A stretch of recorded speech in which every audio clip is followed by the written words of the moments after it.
It's Red Eye Radio. Gary McNamara and Eric Harley talk about everything from politics to social issues and news of the day. Whether you're up late or you're just starting your day, welcome to the show.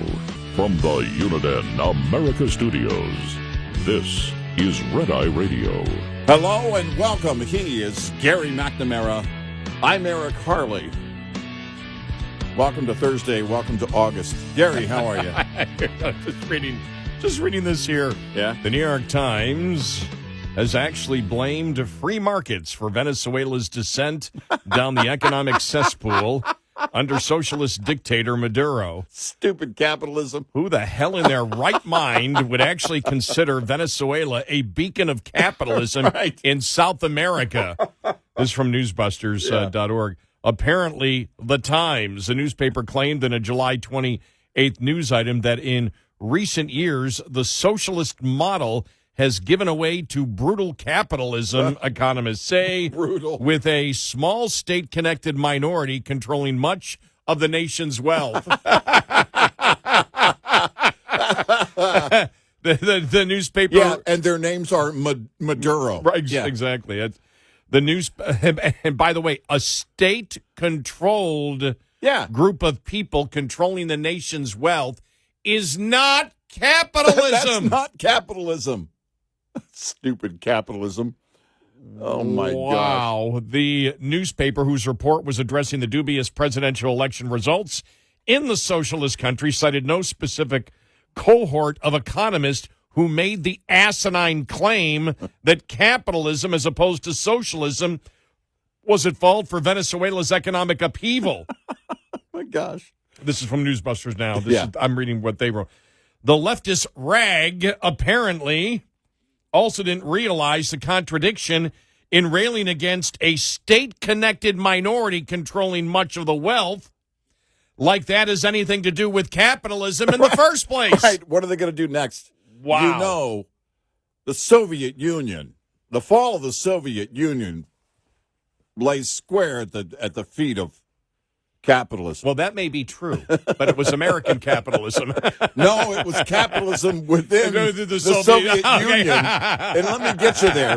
Hold on. Get me there, if you would, please. Everybody, Yes. hold on tight, Can you because get me there, it's going to please? be it's going to be a New York Times style ride, because only a few people had all of the wealth and power. You know, like CEOs of companies. Much like CEOs who make all the money. Oh, my gosh. Wow. Look, I go back and forth in my mind. I was doing this on the way in. Is it complete ignorance or complete activism? And the answer is yes. It's well, both. no, it's a combination of both. It's both, right? And that's because you think to yourself, man, they really are clueless, because we can learn things. It's what's interesting to me is, how everybody is cutting the cord. Nobody sits around and watches the evening news. They're laying off a lot of the anchors now, not laying off, but, you're seeing the O'Donnell at CBS News. She's going to be gone after the election. And the rumor is that it's budget cuts. And then you saw, was it Good Morning America? They're cutting staff. That story's out there because of budget cuts and everything that's going on. And part of that is, if that's what's going on, a lot of that is because we don't need to sit there and wait for them to deliver it to us. We don't need to sit there and wait for them to come to us. We have the ability. In fact, now we have the insistence that we go find the stories ourselves. But when you're writing at the New York Times, you live inside such a bubble. You're just in your mind as an activist in a newsroom. My gosh, it's so ridiculous. The fall of Venezuela. What's going on in Venezuela is the fault of capitalism, is the result of capitalism in Venezuela. I don't know. You really have to work really hard to make people believe that, and you have to cross your fingers and hope that they're ignorant and won't do their own homework. In today's world, though, look, there are the willfully ignorant that will read that story and go, oh, yeah, you know what? I can see that. And then stop right there and go no further. And then we've got our friends over at Newsbusters who shred it to pieces. And critical thinkers. By the way, I don't think that you have to be, that it's just the wonks who are the critical thinkers that go out and find the stories of the truth on their own. I mean, we do a lot of that, but I think there are a lot of people that aren't completely inside the and don't embed themselves in the political scene that are, I think, in fact, most people are capable of putting the facts together very easily. And yet these liberal news organizations just insist on making it up as they go along. And it's not going to change. I was telling you right before we went on the air. A lot of this stuff is just generational. It's who you're hiring now. You know, we've seen some of the older liberals come back and go, well, you know, this can't sustain, this kind of behavior, or this political tactic won't keep working, and blah, blah, blah. And you can see them kind of question where the newer generation is going. But it's not going to change. It's not. It's kind of scary, actually. It's one thing to write an article or to read an article from the New York Times. It's another to get on the phone with an expert and try and get help on something, and whatever it might be. Maybe it's medically related, and you're wondering, well, does that person actually know what they're talking about? I mean, it's just hard to trust anyone these days because you see whether it's agenda or ignorance or both. No, I think it's a combination of both. It's easy to convince someone, a young person, for example, that socialism and communism is the best way if you don't explain to them and they have no idea how capitalism actually works. Mm-hmm. It's very, very easy to get people to hate, and I mean American citizens, to hate the United States and go after the United States and hate the United States. And when you see it, they clearly don't understand the Constitution. Mm-hmm. They don't have any idea what the Constitution, how it lays out, how it's laid out, why it is laid out in a certain way. Mm-hmm. And I'll give you the perfect example, whether it's the Electoral College, the Senate, all of that. They don't wish to because if you understand it, if you understand history, if you understand the fact of the concentration of power inside the government and how it can take countries down and how the Founding Fathers saw that, and if you don't have, because the Founding Fathers just, they just came out of a civil war which was based on representation. Mm-hmm. And so the entire thing was, okay, how do we make sure that every single area feels that they have some representation on the federal government? Well, you can't do that in a, quote, pure democracy where it's, one vote, one person across the board. That's why you have the Senate, and that's why you have bicameral legislatures in most modern democracies today. Mm-hmm. You have, for example, a House, and then you have a Senate. So a Rhode Island feels, okay, in this part of it, in this part of the bicameral legislature, we have an equal footing. We get a say. Because if people don't have representation, if California and Texas and Florida and Illinois and New York control, everything that happens in the country, your vote means nothing. Yeah. You don't have representation. Right. That's how civil wars start, and we know that because the Civil War started based on a lack of representation. Mm-hmm. And so if you don't understand that, you go, well, no, we should be a pure democracy, and I hate this country because it sucks because we have a Senate. Right. And so it is, you're wrong. You've been brainwashed, but part of brainwashing is not telling you the other side of the actual issue. Well, this is the danger of the institutions that have been crumbling now, the universities that we've been talking about, and all the radicals at these universities that are in charge of educating and retraining young minds. And it's been going on, the indoctrination in public schools, and then all the way through the universities, and then you spit them out into the world. And this is exactly what you get, which is my point. And they're everywhere. And you and I have said for a long time, because we'll get calls, and, I'm just a truck driver, or I'm just this, or I'm just that. No, stop. It infuriates us when we get because they may have a degree. They may have a law degree. You know what? They may win elections. But it doesn't mean that they're smarter than you, that they know what's good for this country better than you do. And it was frustrating because it all kind of came together during the day yesterday, and dealing with my illness, over the last week and talking, and just had a couple of back and forths. Everybody, for the most part, everything's great. But I think to myself, well, yeah, but this one thing was wrong.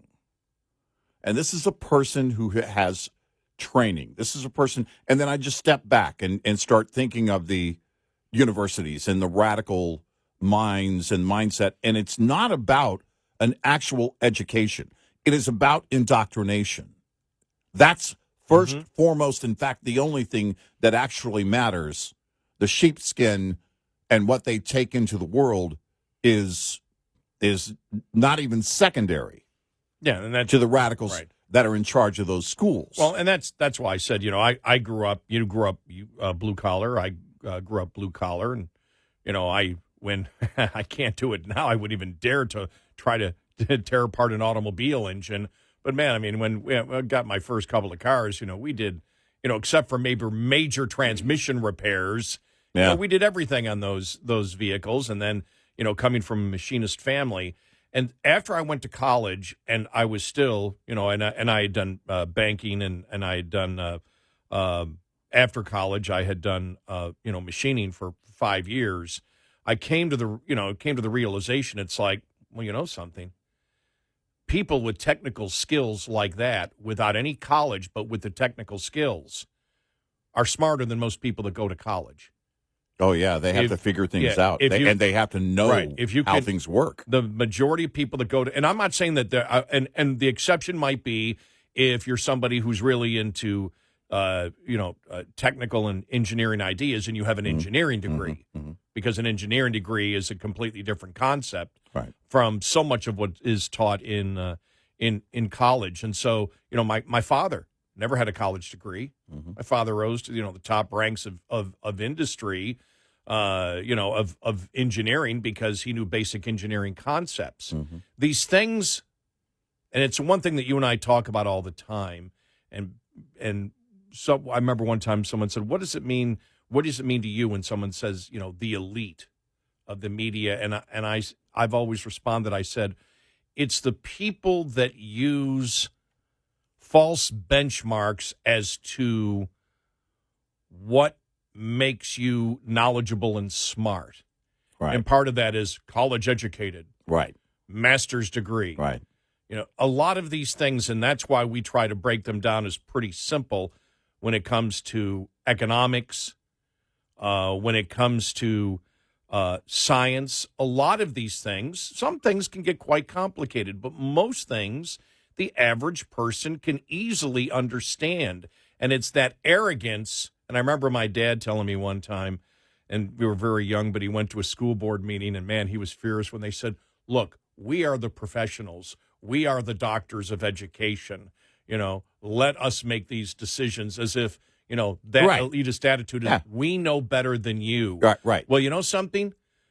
You've got, over the years, tens of millions of parents that have educated their kids better than the school has, and they have no doctorate degrees at all. It's not rocket science. Yeah. A lot of these things, I try to make it so you don't really understand it, and you don't have the ability to understand it because, and the thing that always upset us, always, and finally it stopped when people realized, and I think it was the guy who called one time. It wasn't somebody who said he was a truck driver, even though we got that. It was somebody who called and said, look, I'm just a janitor. Mm-hmm. And we just I remember that one that was the one that just blew the lid off everything. And we just said, stop saying that. Mm-hmm.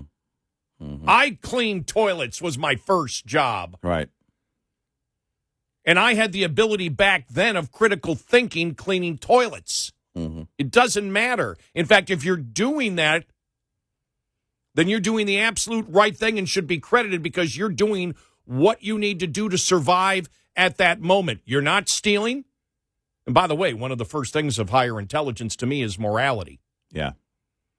Yep. And you're doing the moral thing. You're doing you're doing whatever you need to do to survive and take care of your family if you have a family. Yep. And then you move up along the ranks and do it. But don't ever sit there and give them the excuse that they want, which is by stating, this is my particular job, and therefore these people who have Ivy League degrees are smarter than me. Yeah. They're not. One of the great episodes and great moments of comedians in cars getting coffee, it's Jerry Seinfeld and Larry David, and they're sitting there, and Larry David's talking about this thing he read in the New York Times, and he's talking about the guy who wrote it, and he goes, and I have a lot of respect for him, and Jerry's like, well, hold on, why? Well, he writes for the New York, well, but so what?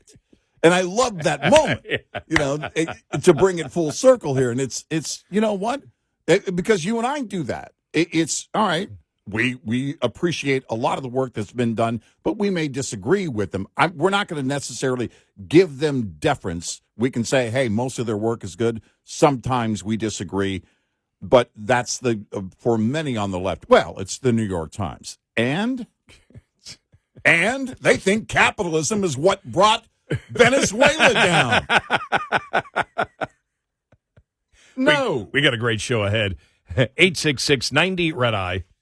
This report is brought to you by Shell Rotella. With advanced synthetic technology, is designed to help keep your rig running with more mileage and less maintenance. How much do you know about synthetic oil? Heavy-duty trucks have been running on traditional mineral oil for the last 100 years, but today's technology brings us other options to consider. Synthetic is better quality. Unlike conventional oil, synthetic oils have a consistent molecular structure, giving it the ability to support pressures from higher horsepower engines, especially at lower RPMs. It also allows oil to reduce friction in an engine, controlling temperatures and improving fuel economy. Lastly, they're cleaner. Synthetics pick up fewer contaminants as they do their job of lubrication. They also have a better oxidation stability, resulting in an overall cleaner engine. Lines open for your calls. 866-90 Red Eye on Red Eye Radio.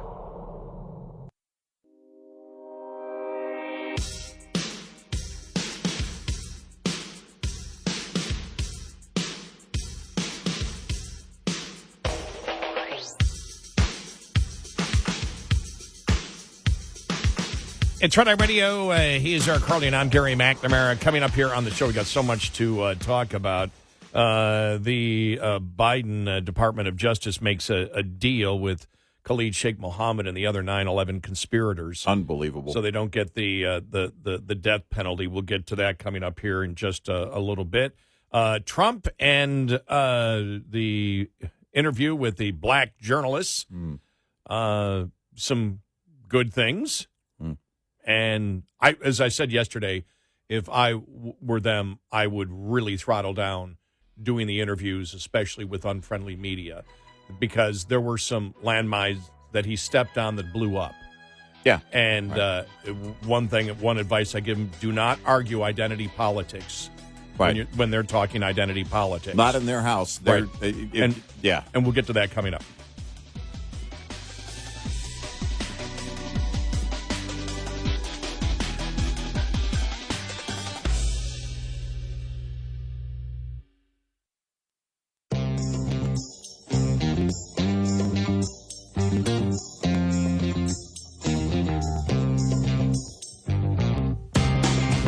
You're listening to Red Eye Radio from the Uniden America Studios. Hey, it's Red Eye Radio. He's Eric Harley, and I'm Gary McNamara. Download our Red Eye Radio app today, and you can listen to the show after the show. Yeah, absolutely. Cool? That's and And our thank you. podcast. Yeah. I'm telling you, our minds are just busting. They're busting, Jerry, just busting. First off, Nelson yesterday responded to a tweet that I put out. That meme that's out there with the wolf at the podium and all the sheep are listening, and the wolf says, "After the election, I will become a vegetarian." And and I labeled it, Kamala has come out with her platform. And Nelson responded to me and said, "Well, it goes back to what John McNamara said, what your father said, that people loved, will people love to be BS'd again?" Yeah. Because that came from my father when I was 14 years old.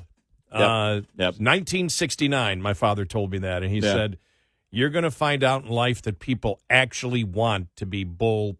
Yeah. And he used the word. Mm-hmm. Mm-hmm. And, of course, me as the 14-year-old idealist said, "No, Dad, people want the truth." The interesting thing is when I was telling that to my dad, I was the biggest pathological liar on the planet.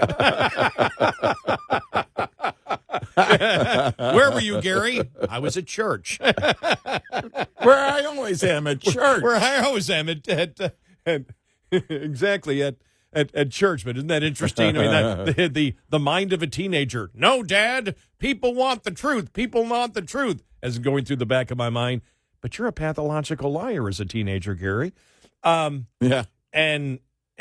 But I'll never forget. I mean, I remember being taken aback by it a little bit, saying, and understanding that even in a 14-year-old mind, that okay, you can only get away with lying for and BSing for so much. Mm. And as I got a little bit older, and it was my father that really hit me on my line and said, "You're a BSer." Mm-hmm. And then what really had an impact on me one time was when he related me to someone that we both knew very, very well. And my father said, "Stop being this person." And the thing is, I knew this person, and we used to mock the BS that came from this person. Mm. Which, by the way, was a great lesson for life, because if you've been in business and you know anybody who's a pathological liar, everybody knows that they are. Everybody knows that they lie. Everybody knows that they BS. And nobody really confronts them. Yes, exactly. They just it's just a given. Yeah, exactly. Yeah. And it's just part of the person. That's who they are, but they're the boss, so you really can't confront them Right. On it. Which then, when I read the book, The BS Syndrome, they always said, "Oh, no. Only successful BS comes from the top down. It really doesn't come much from the bottom up." I'll never forget that. The first when I became a talk show host, when I was forced to be a talk show host, the talk show host before me had booked this guest. Yeah. I can still remember his name, Victor Salupe. And it was like the second or third day I did talk radio, and he wrote a book called The BS Syndrome. Yeah. But when Nelson wrote that to me, I went, wow. And then I saw another article, I believe it was a National Review, and we'll get to that. I believe it was, no, it wasn't. I think I got it off Real Clear Politics. And it was, "This is an election about the issues, not personalities, not the candidate." And I'm like, well, I guess we'll find out what it is come November. Right. And I think it's a great point Nelson brought up, what my father said. Do people wish to be BS'd now? When things get worse, do people want to be BS'd even more? I think absolutely. I think there is that, and I think your dad might agree. It would be interesting to hear his take on that. And I remember my dad telling me one time as a teenager, and it was sometime after I started driving, because it was something I borrowed his truck, and then we were standing out in the driveway, and he just looked at me and he goes, "You need to understand something. You can't BS me." Now, here's a guy who by that time had been to 2 foreign wars, who had been in the military for years, was now retired, but was a decades-long military police officer and taught law enforcement and criminal investigation. And it hit me that it wasn't just my dad. All of his qualifications and resume and years of experience just landed right there. And it was like, oh. And then I thought to myself, well, wait a minute. You really can't BS most people. They can let you get away with it, but they still know it's BS. And I remember when my mom, this was also in high school, and she said to me one time, and man, I remember exactly where we were. She had just pulled into the turning lane. We were taking a left turn on this road in the town where I graduated high school, and she said, "Your word is no good." I've never felt that kind of gut punch without anyone actually punching me in the gut in my life. It still takes my breath away because it was, oh man. And the same, when my dad did it, it was like, well, wait a minute. What am I trying, what is it that I actually think I'm getting away with? And with my mom, it was about a test and that I'd failed and all this. And she was, she was basically saying, I'm not naive. And I know everything. And we go through that with our children. We go through that with the young people in our lives, and they learn that when they learn that world, maybe at school or their friends or whatever, isn't really separate from their home world if the parents are doing their job and paying attention. And so I think now it is, and I think they want to be BS'd. People want to be BS'd, and I think in the worst of times, they want some kind of rosy picture, even if they know in their heart of hearts it's not the truth now, and it's not going to pan out that way. I think it's one of the reasons for escapism and entertainment, where we shut things off and go watch, some entertainment, movie or show or whatever.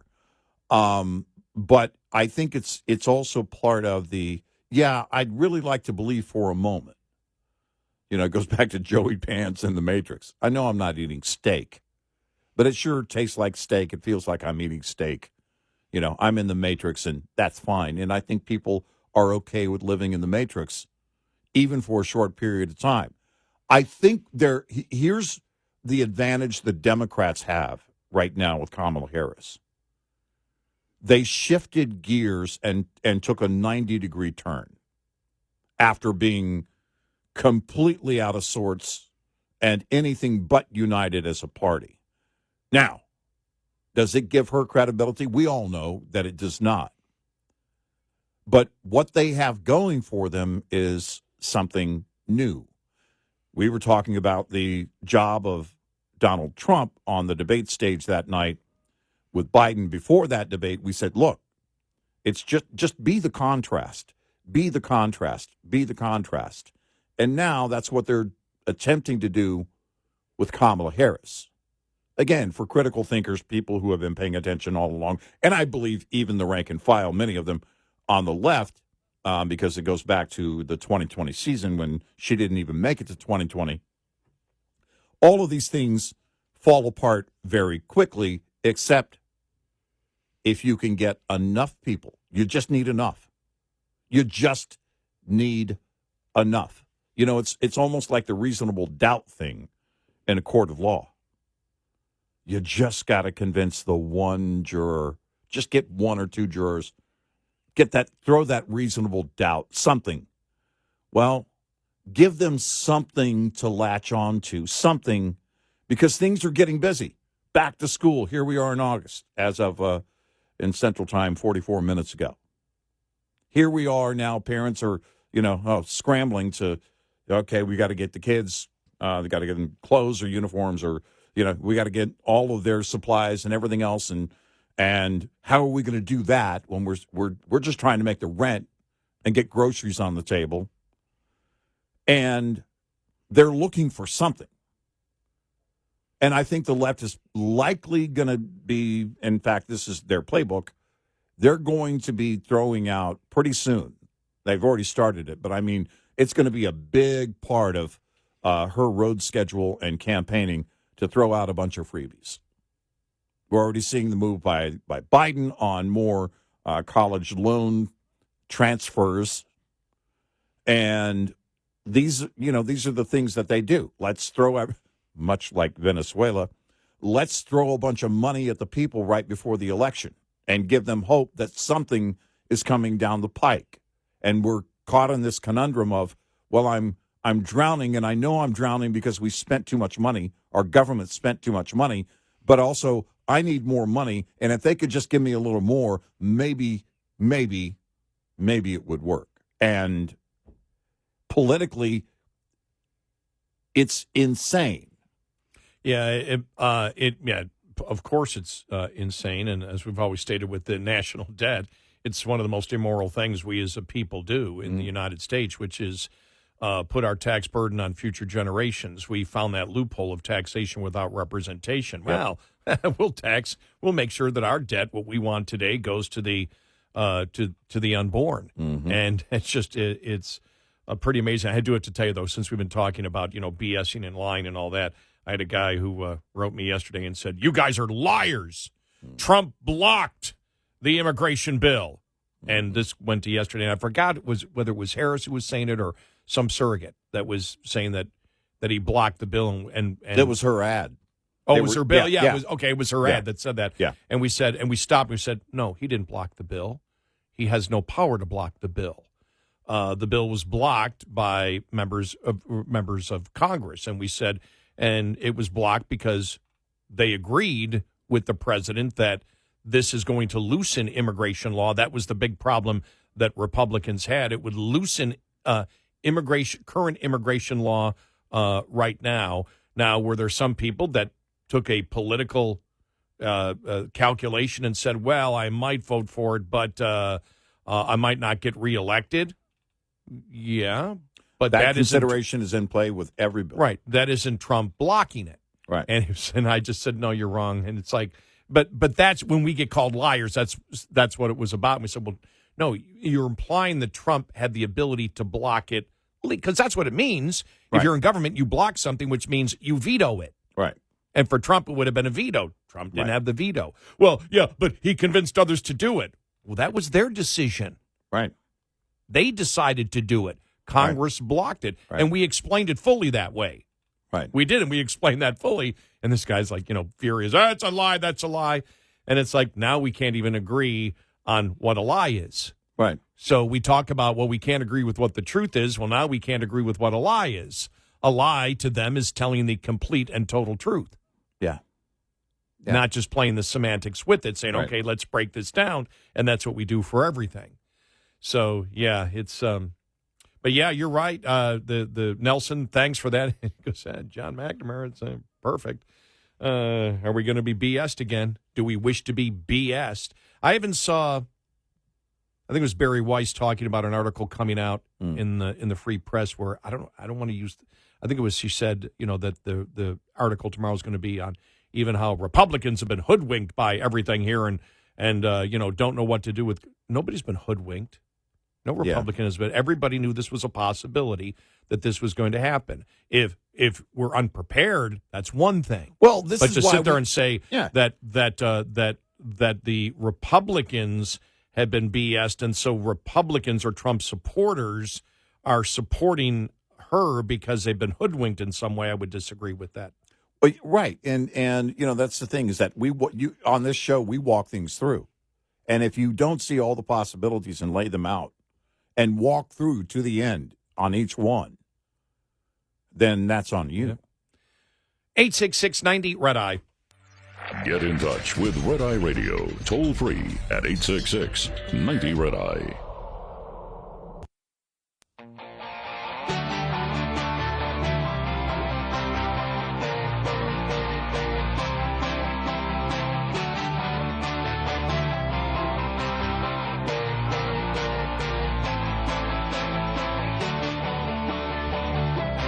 It's Red Eye Radio. He is Eric Harley, and I'm Gary McNamara. Okay, coming up, what a day it was yesterday. We'll get to everything. You see that huge Democratic fundraiser has flipped and now supporting Trump? Loyal Democrat. Yeah.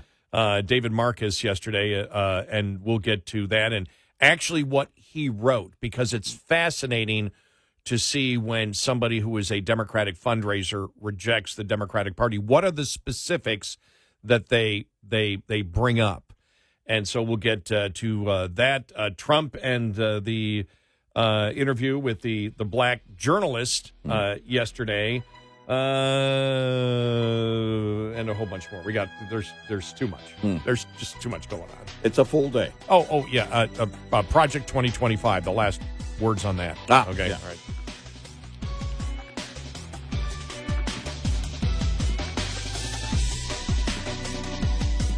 Top of the Hour News is brought to you by House Products.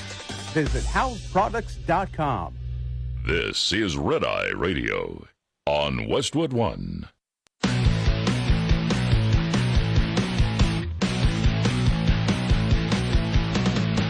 Now, it's Red Eye Radio.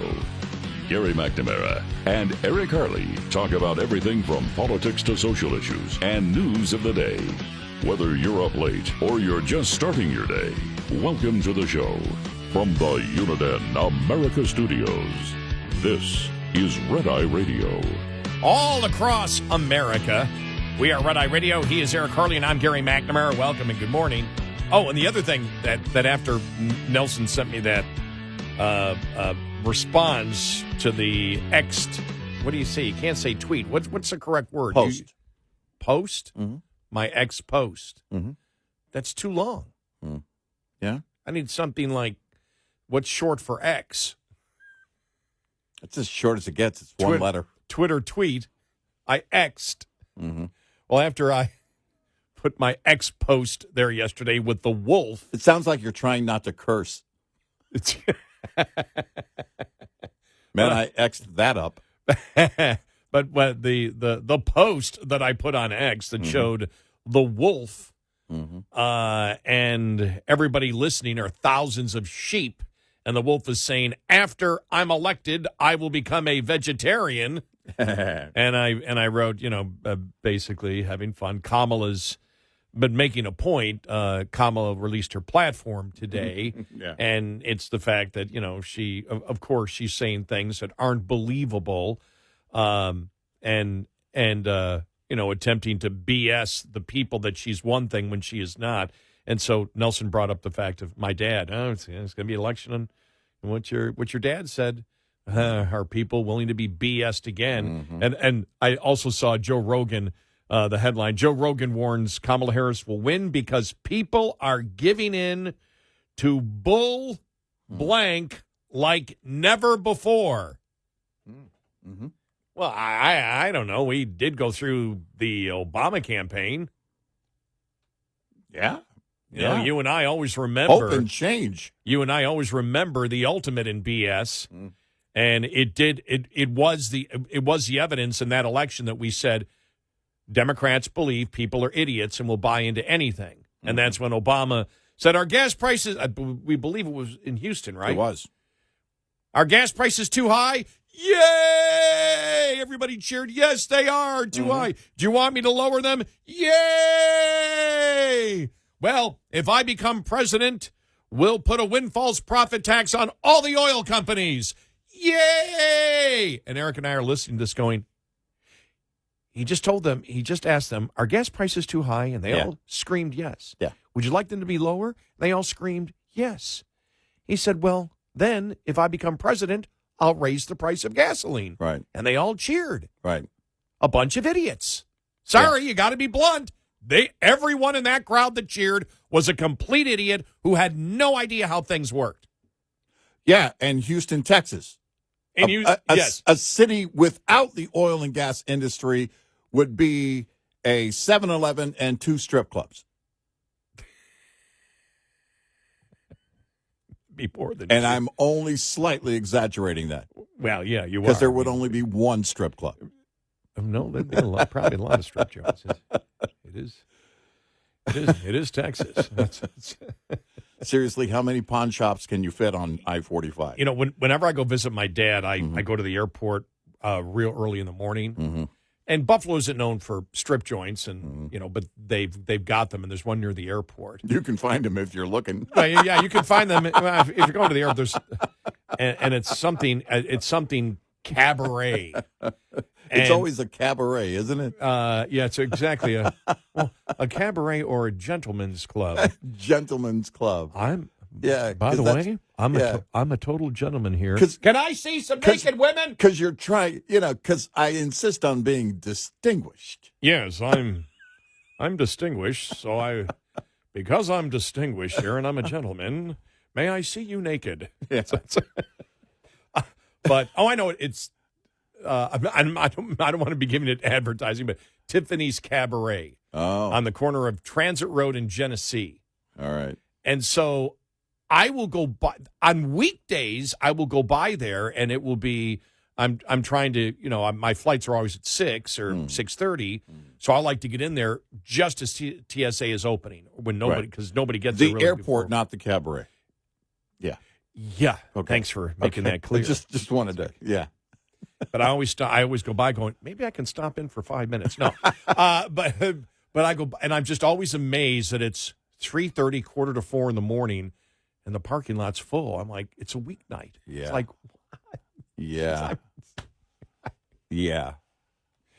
I gotta have nakedness, commercial nakedness at 3:45 a.m. in the morning. Right. Seriously, there's not an infomercial, and you could go home and watch. And I really think one of the dancers really likes me. Oh yeah, she showed great interest.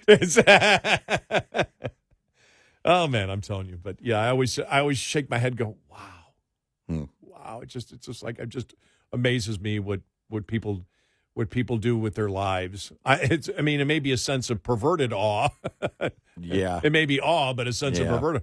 Really? Yeah. 3:45, huh? Mm-hmm. Got to stay for last call. Yeah. I had an invitation one time this is years ago, a guy who was a rock star, and he's from here, and he owned, I think, 2 or 3 of those types of clubs. I know who you're talking about. Go ahead. And he sends me an email. It says, hey, I've got an album listening party, a project that I did with another artist. This is your official invite. It's going to be at my club. And I'm thinking, when I think club, I think music because of my relationship, especially with this person. And I'm like, wrote back, yeah, I'm totally there. And as soon as I hit send, I went, oh, wait a minute. No, he owns those kind of. No, I can't. No, not going to happen. I never did cancel. I just didn't show. It was, it was like, no, that's not going to happen. I don't know. Well-known rock star, but I don't believe was ever on MTV. That started 43 years ago today. Oh, they were on MTV, yeah. Were they? Yeah, oh, okay. yeah. Later? Yeah. In the 90s then, or? Yeah, it would have been on some of the, metal shows. 120 minutes, okay. That kind of thing. Yeah, okay. Right. Yeah. Yeah, you're right. You're right. You're right. They weren't the Bon Jovis of that. No. Yeah. Yeah. It was Vinnie Paul from Pantera. Okay, all right. Because I'll get a ton of emails, and I don't need more emails. It was Vinnie Paul from Pantera. He did the late Vinnie Paul, and he had done the album that he did was a collaboration with David Allan Coe. So it was interesting. And it was an album listening party, and I thought, and I'm thinking music club, Interesting that you related it to Bon Jovi and Slippery When Wet. Mm-hmm. Oh, yeah. Which they hung out at a strip joint in Vancouver, in the Vancouver strip joints while doing that entire album. Right. Yeah. Yeah. Jeez. Right. I never got that. I never got commercial. It just never registered with me commercialized sex. It just never did. It never interested me in the slightest. Yeah. Women did, but it does. Well, relationships still does. Relationships make sense. Yeah. Right. You know? I want to make that clear. Does. Yeah. I'm not that old yet. Yeah. Exactly. Yeah. But yeah, wow. Yeah. All right, you ready? All right, what do you got? All right, where do we start? The president yesterday. Look, I don't think it's going to not make much of a difference because you're either on one side or another when it comes to the president and racism. I don't believe the president's a racist in any way. The former president. The former Trump. president. Yeah. Yes, former President Right. Trump. Thank you very much. Right. But I think, and we had said it yesterday, that they need to cut back. They need to cut back on their ad lib appearances because this thing could come down to the wire. The other candidate won't even do any press conferences at all. You don't need to do these things. Yeah. You don't have to do these things. People have said, well, what a great deal of courage. You think anybody on the left is saying the president has a great deal of courage for going before the black journalists, many of them who are racist? But the biggest problem, because he held his own in some areas, and when he was asked the first question, was it by Rachel Scott of ABC News, who you could just tell by her attitude, and he was like, wow, no good morning, no nothing, just right to it, and called her rude and everything else. That was okay. Yeah. But then you get into talking about race, because you're going in to talk about race. And by the way, it's something that you and I have focused on for the last couple of weeks. Never argue the talking points of the left by arguing the talking points of the left. Right. And there were two problems that I saw. I don't see them, not going to spend a lot of time on it. But when he started talking about the fact that I've known her for a long time and she was always Indian, and then all of a sudden she became black. Wrong. I'm not even going to go past that. You never go down that road. Right. Ever. Right. Because that is, if you want to go back, you and I played this audio cut a couple of weeks ago, then you're talking about identity politics and what they identify as. Yep. Or what you believe she's identifying as. As a conservative, as a Republican, I don't care. I don't care. Because the accusation she was making is if he disagreed with a black reporter that he was racist. And his point should have been, I don't care whether you're Indian. I've heard, I saw Don Lemon and I saw, what's her name? I can't think of her name. April Ryan. And CNN and that back and forth where they couldn't decide whether she was authentically African-American, black, Indian, whatever.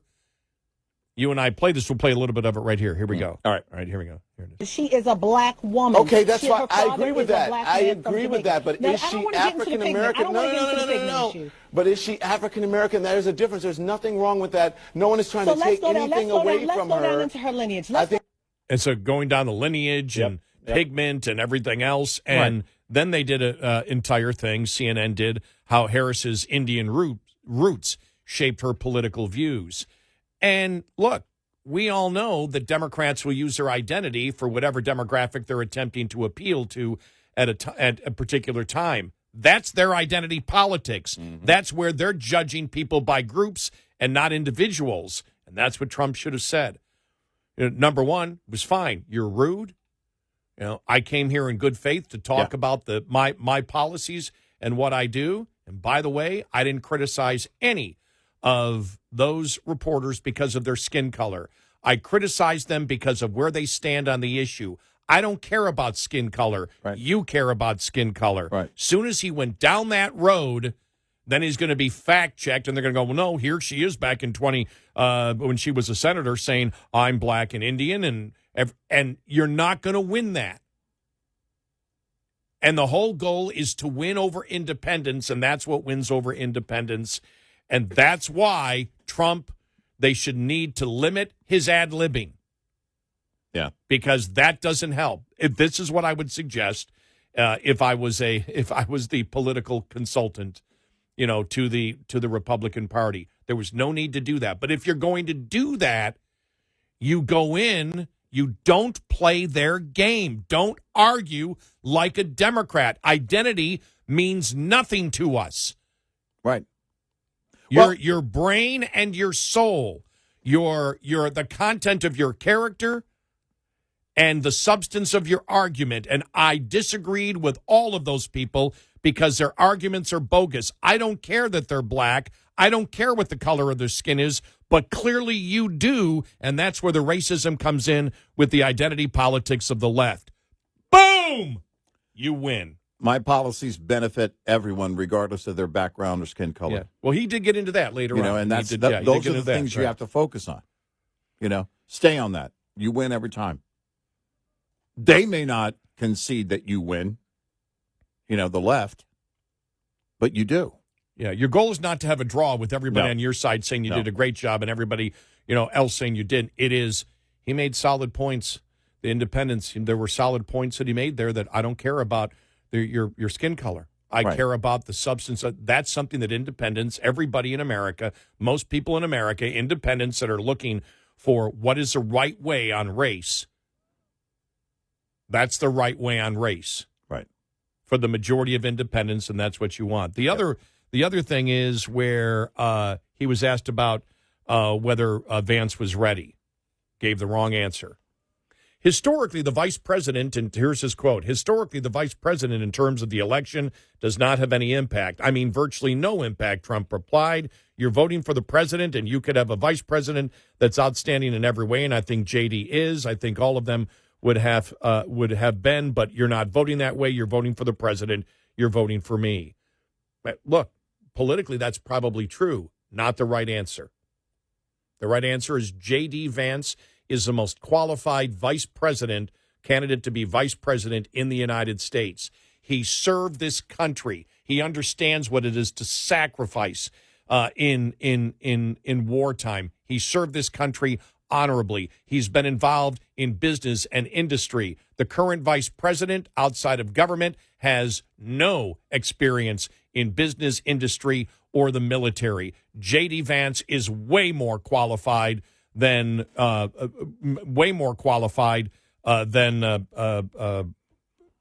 Vice President Harris, because you go right after her being vice president. Mm-hmm. And we know the debacle that she has caused. And by the way, all of you didn't like her. Right. And thought she was the biggest drag, and you throw it right back at them. The whole goal of a campaign right now is to not have the opposition be able to target and make the election about you. Right. You make it about them. J.D. Vance, the most qualified nominee for president or for vice president, probably in the history of the country. Yep. That's how you answer the question. Yep. 866-90 Red Eye.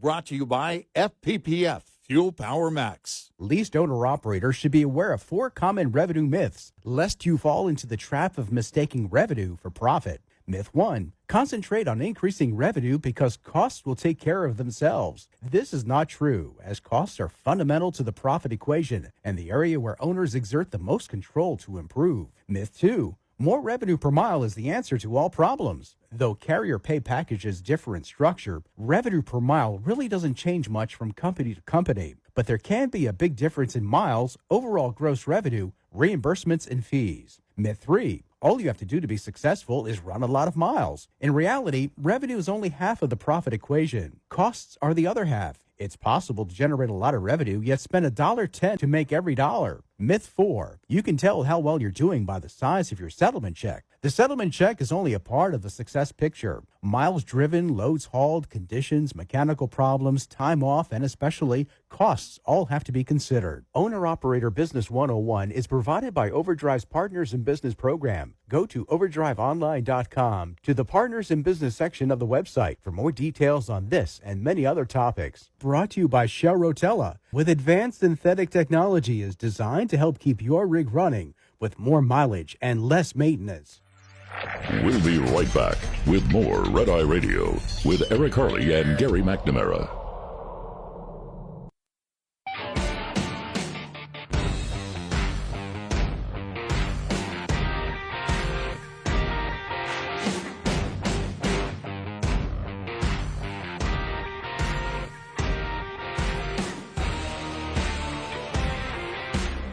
It's Red Eye Radio. He is Eric Harley, and I'm Gary McNamara. All right. Also, coming up, the end of Project 2025, but not really. It may officially not be there, but it doesn't mean it's not there as part of the Republican Party and not part of what Trump wants to do. Right. Because there seems to be a lot of infighting that I believe is unnecessary right now because this election is different, and we'll tell you how. Coming up next.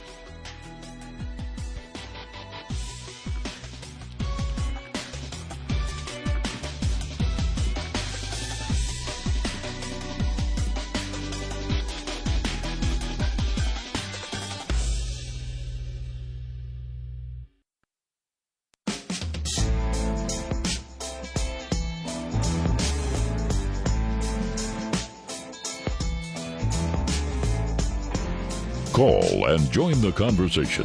1-866-90-RED-EYE. Red Eye Radio. And he's Eric Harley, and I'm Gary McNamara. Welcome and good morning. All right, the other thing I wanted to bring up. Look, I love Molly Hemingway, and I agree with her most of the time. This, though, and, we said this last week, Eric, when you were out. I said, we all want the same thing overall, but it's how do you get there? Yeah. That's actually where we debate as conservatives. Yeah. And also Republicans do the same thing. It's like, okay, Republicans and conservatives, and there can be a difference, agree probably on 70 to 80% of the issues. It's how do you get there? Yeah. And so as we know, the Project 2025, which the Democrats were pounding and trying to tie in Project 2025 as if this was an idea from Trump. Right. And so Molly Hemingway writes yesterday, or 2 days ago, Trump world bows down to left-wing media lies and keeps signaling he doesn't want his most loyal foot soldiers who kept with him even when very few others did, or their conservative ideas in his next administration. Interesting. Also, it reads that the reports of the Project's 2025 demise, reports of Project 2025's demise would be greatly welcomed and should serve as notice to anyone or any group trying to misrepresent their influence with President Trump and his campaign.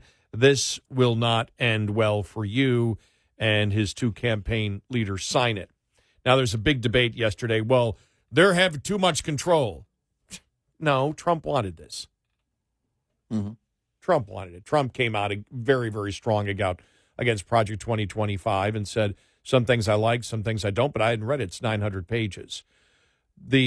What Republicans have to learn and conservatives have to learn is how you phrase everything.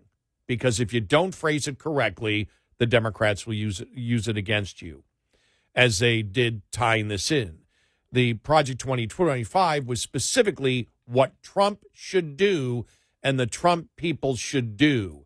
It gave an opening for Democrats to do it. I would suggest that Trump come out and say, look, 2025 was not a part of what we want to do, but we are conservatives and we will promote conservative ideology. It's the fact that I didn't write that. And you could come up, and understand, you sit there and you go, why did they put out that warning? I think that warning was more to Democrats. Understand that as much as I want this election to be about the conservative things that we will do, the Republican Party is not as conservative as I am or Eric is. No. They're not as conservative, libertarian as we are. They have moved to the left. They've moved to more populism instead of conservative ideas. I want more conservative ideas in there, but this election is not the election that I'm voting for to influence them, even though part of it is, but the major part of it is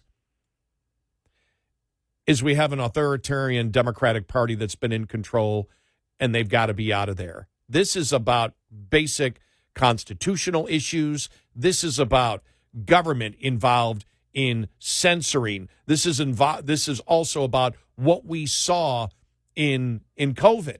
Yeah. Yeah.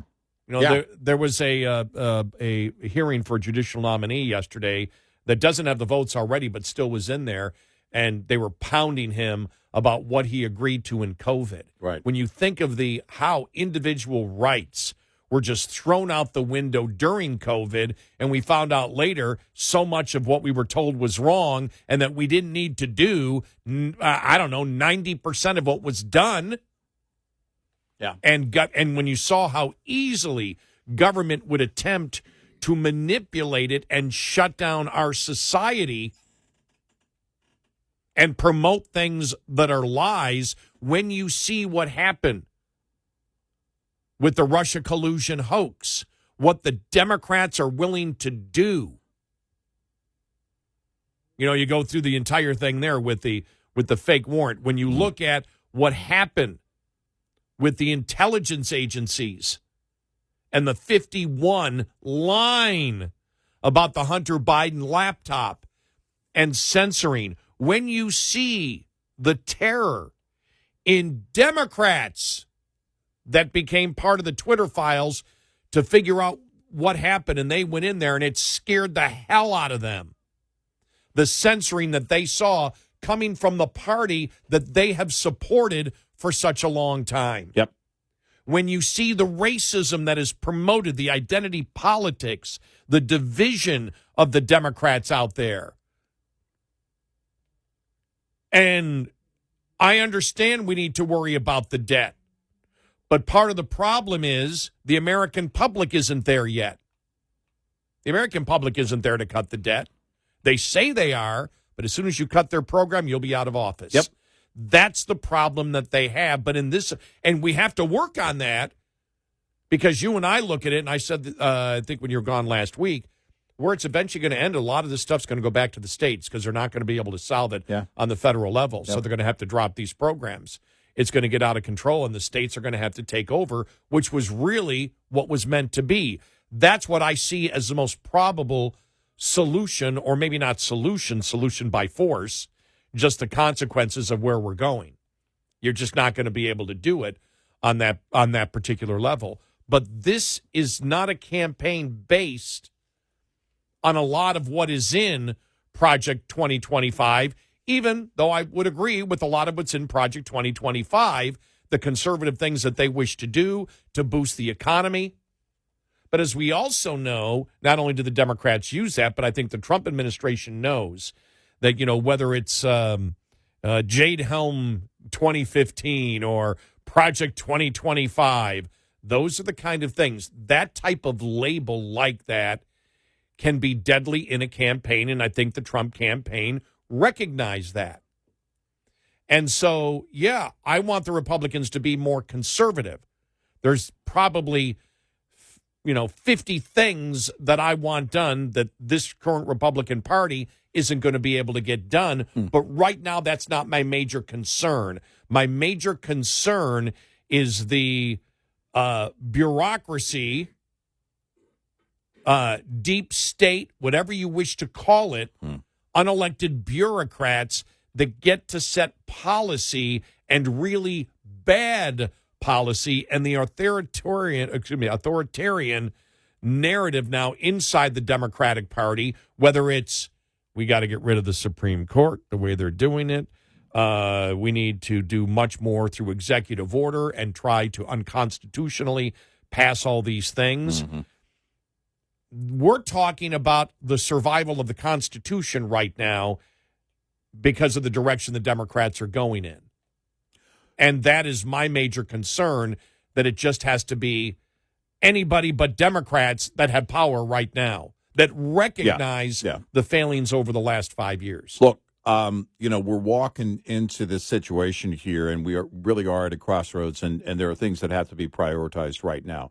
It's like the house is being flooded, and you're going to have to find the shutoff valve. The first thing you have to do is stop that flow of water. Stop the flooding. get in, tackle that, and then everything else is part of the cleanup, including the national debt and everything else. But it's going to require getting there first. And the messaging has to be on point. And Donald Trump has a record as president. It's a very clear record. It wasn't that long ago. Stay on that. Over and over again, you stay on that.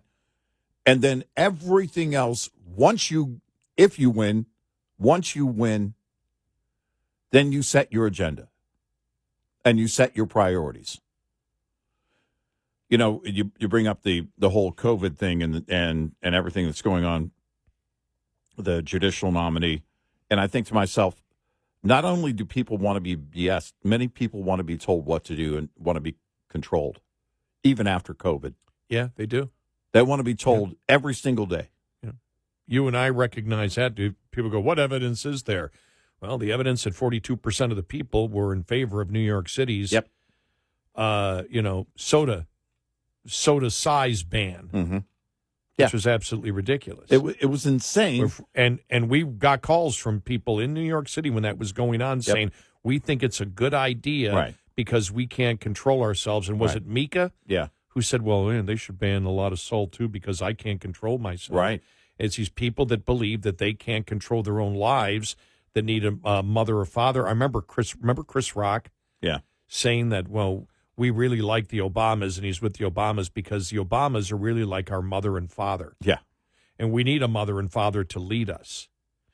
Well, I don't know what to do. I don't know about you, but we're damn adults here, and we don't need to be told how to live our lives by other adults. No, that's not what they're there to do. That's not their role. Right. And we are in this situation where, and that's why I think a lot of people right now are, you asked the question earlier, are people in the mode right now because they're struggling so hard, they want even more BS. And I think there is a lot of that in play. They really wanted, man, let me just in my mind, this was the success of the 2-word slogan that got a guy who nobody knew into the White House in 2008. Hope and change. It was a blank canvas. You take your thoughts and imagination and you paint the picture of what hope and change means to you, because it meant nothing. It meant diddly and squat. And politically, it worked because people were begging to be BS'd. People were, the audio of that we played of the one girl. Oh, this is going to happen and that's going to happen and this is, none of it happened. Oh, remember that? Oh, my gosh. Remember the money. My mortgage is going to be paid for. My car is going to be paid for. Yep. That was what she thought was coming with hope and change, is that she would have no more bills anymore, that the government would take care of everything, and then she would have this free life to do whatever she wished to do. Oh, my gosh. Yes. Didn't they interview her later on, 2 years into it? Yeah. That was when one of them they went back to, who said, well, I didn't get any of this. What's going on? Right, exactly. None of that happened. They were promising 2 words that meant nothing. You built that promise in your own mind. Now, Obama helped it along. At some point, I believe you made enough money, which meant to the people not making that amount of money, they were going to get a share of what Joe the plumber was making. Remember? Yeah. And these are the things that they build in the minds. Now, they don't have that advantage now. They don't have that euphoria surrounding Kamala Harris, number one. And number two, people are more savvy to that kind of political promise, but it doesn't mean that that there's nobody out there. Again, you only have to convince enough independents that you can do that, or that Democrats, that they can do that, and Donald Trump won't do that. And that's what they're counting on. a delusional mind, the hope and change of 2024, whatever that looks like. And I have no idea. I don't what know. That looks like. I don't even know how to process that Yeah. one for 20. When you said hope and change for 2024, I'm like, what would that be? Okay. I have no idea. Now you put my mind to work for the next couple of days to figure out what that would mean in Exactly. 2024. Right. 866-98 Red Eye. Coming up, more with Gary McNamara and Eric Harley. It's Red Eye Radio.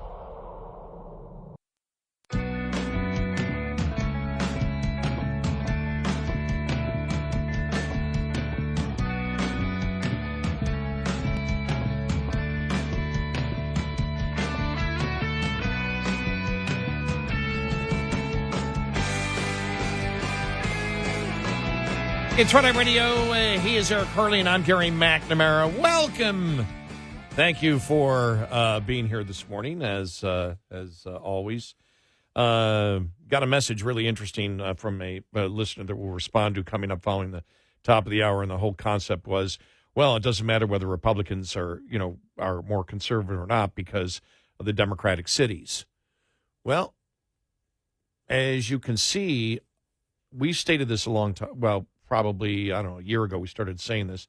The biggest enemy of the Democrats is not the Republicans, it's reality. Yep.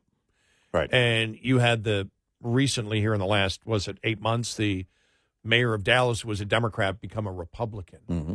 You've seen now a bunch of cities now cooperating with ICE. Right. Basically giving up their sanctuary city status. Right. Why? Reality. Yep. What will force this country to be more conservative, and especially fiscally conservative, will be reality. Yep. You're forced into it. No way around it. We'll get to that coming up.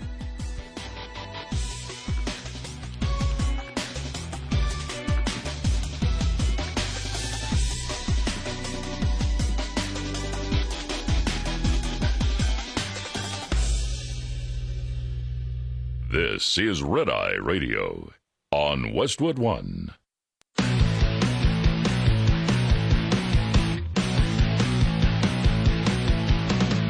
Now, it's Red Eye Radio.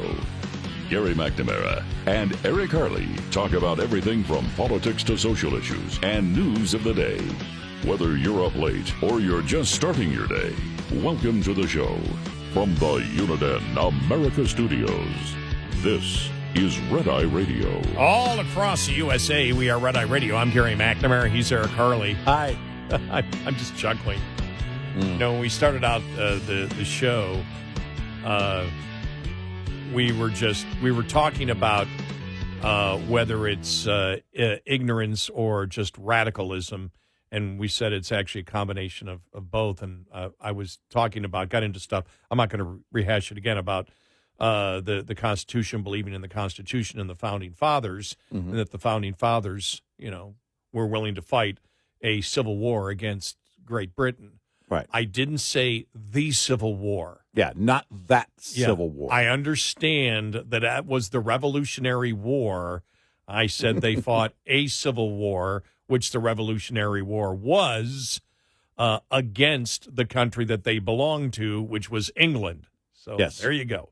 Right. I felt like when I got that response that it was almost like when you and I first started working together and we said, over? Was it over when the Germans bombed Pearl Harbor? And the number of, and now we were new because I was in the first couple of weeks of you and I working together. Yeah. It's like, you hear these two idiots? They think the Germans bombed Pearl Harbor. Yeah. And we got, like for a month we got that. We had to keep explaining, we understand, as Eric said, that it was Italy. We know it was Italy. Calm down. Which then just drove the trolls even more angry. And we're like, hey, idiots, that's a line from Animal House. Right. Yeah. That was so dang funny, though, when that happened. You guys are idiots. You don't even know that it wasn't the... And then I think we actually responded to some of the people going, we understand it was Italy. We know that. We know. And then they just got furious. Oh, yeah. They didn't even know that they were being played by us. That was the beautiful thing. Yeah. Yeah, it's Yeah. you kind of have to if you're listening to the show, listen all 5 hours, and then listen again to the podcast as it drops not long after the show ends. So, and put everything into context. Listen carefully. I was, you and I were talking about, and I did see yesterday, whether it was the National Review Facebook page, blogs, whatever, that, everybody's now questioning, well, should they have dropped the 2025? Maybe it should have been DeSantis and Youngkin. And I know that people want to win, but even with Trump yesterday saying Trump did an incredible job, he really went after, the black journalists. No, he had some hiccups. Yeah, and some pretty big hiccups. I find interesting is politics. We argue a lot like sports. Yeah. When your team doesn't win the Super Bowl, we're not being respected. We're only listed as number 3 for this upcoming season. But you know something? We had more yards. We had more this. We had more first downs. Doesn't matter. The only thing that matters is whether you win. Right. And I realize we tend to argue politics the same way we do sports. Well, what do you mean he's not MVP? He should be MVP. It's a disgrace that he's not an MVP. I don't care. I want him to win the Super Bowl. Well, since it's football season now. I think, we're here, aren't we? I think today there's a game today. Is there? Yeah. All right.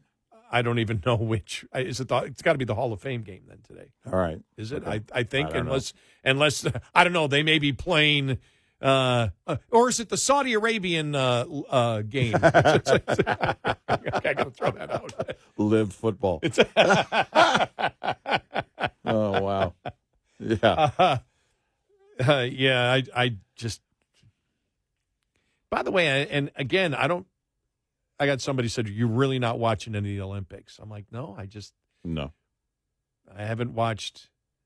Oh, the other thing is, my dad the other day, he said, "You're really not watching any?" I said, "No, because your sisters are watching the gymnastics." And I said, "Oh, yeah, because my sister was, for a short time back in, what was it? I can't remember, 79, 80? She was number 1 in acro gymnastics, they call it, which is the springboard. That's what they called it back then. She was number 1 for a short time in the United States, my younger sister, Chris. Great athletes. I go, well, they're watching that. I go, I just don't, I didn't boycott it because of the opening ceremony. I said it last week. I said my interest in sports has just waned. It just over the last, and it probably started with the politics of the NFL and everything else. And not that I avoid all sports. I watched, I only watched a little bit of the British Open. I watch probably, I don't know, maybe a little bit of a golf tournament every month. And that's really it. After everything happened back then, I just sort of lost interest. I'm not angry at anybody. And I have seen, by the way, I did see a couple of things on YouTube. It's like, oh, we won the gold medal. Let me watch that. But I'm not going to wait for it. That may be more on the Olympics than anything else. I don't want to wait for it. Yeah, I'm always happy for the athletes that win. They train very hard. That kind of discipline is to be admired, I think. The presentation of it by networks, sometimes I can do it without a lot of that stuff. But in watching the competition, it's always been piecemealed over the years. For me in the Olympics, I just never had the time to spend on it. Back when everybody watched TV, where you sat in front of primetime TV and you just watched what was on, it was more the case. But these days, I don't have cable. I don't have anything. I only have streaming. And I would have to pick it up, like you said, after the fact in bits and pieces. And so far, I just haven't had any interest. Yeah. There's just so much going on. And unless you watch during the day, a lot of what you're watching is taped anyway. So yeah. I've seen a few YouTube videos of I think it was swimming. It was Yeah. when they won, I think, the 4x100, the men. And it was like 2 minutes. I'm like, oh, okay, there it is. Boom, I can watch that. But I haven't watched any of it. And I'm not, because people think that when I say that I'm angry or I'm bitter. And I'm not. It's just my interest has gone to different places. As I said with the NFL, you've got a whole new generation of players in from when all the Kaepernick thing was happening. Mm-hmm. By the way, is this the first year Kaepernick isn't getting ready? I haven't heard anything. I haven't about heard him. anything about Kaepernick getting ready or like, I'm ready for when the team needs a quarterback. Has he finally given it up? I guess at some point you have to give it up. And right? I still, a couple of times a year, I will get together, probably, it's this month, August, for one of the preseason games for the Bills. I'll probably go to Buffalo Brothers with all of my Buffalo friends and get together because I only get to see them. I usually go to one preseason game, then end of the year around the holidays to go see them because they all hang out at Buffalo Brothers in Fort Worth across from TCU, which is a Buffalo food restaurant in the middle of Fort Worth. Yeah, right. And you go in there, it's like you're in Buffalo, and it's not. I don't think they originally wanted it to be a Buffalo sports bar. That wasn't their goal. But you can't serve Buffalo food and have that not happen. And so it's become a weird hybrid.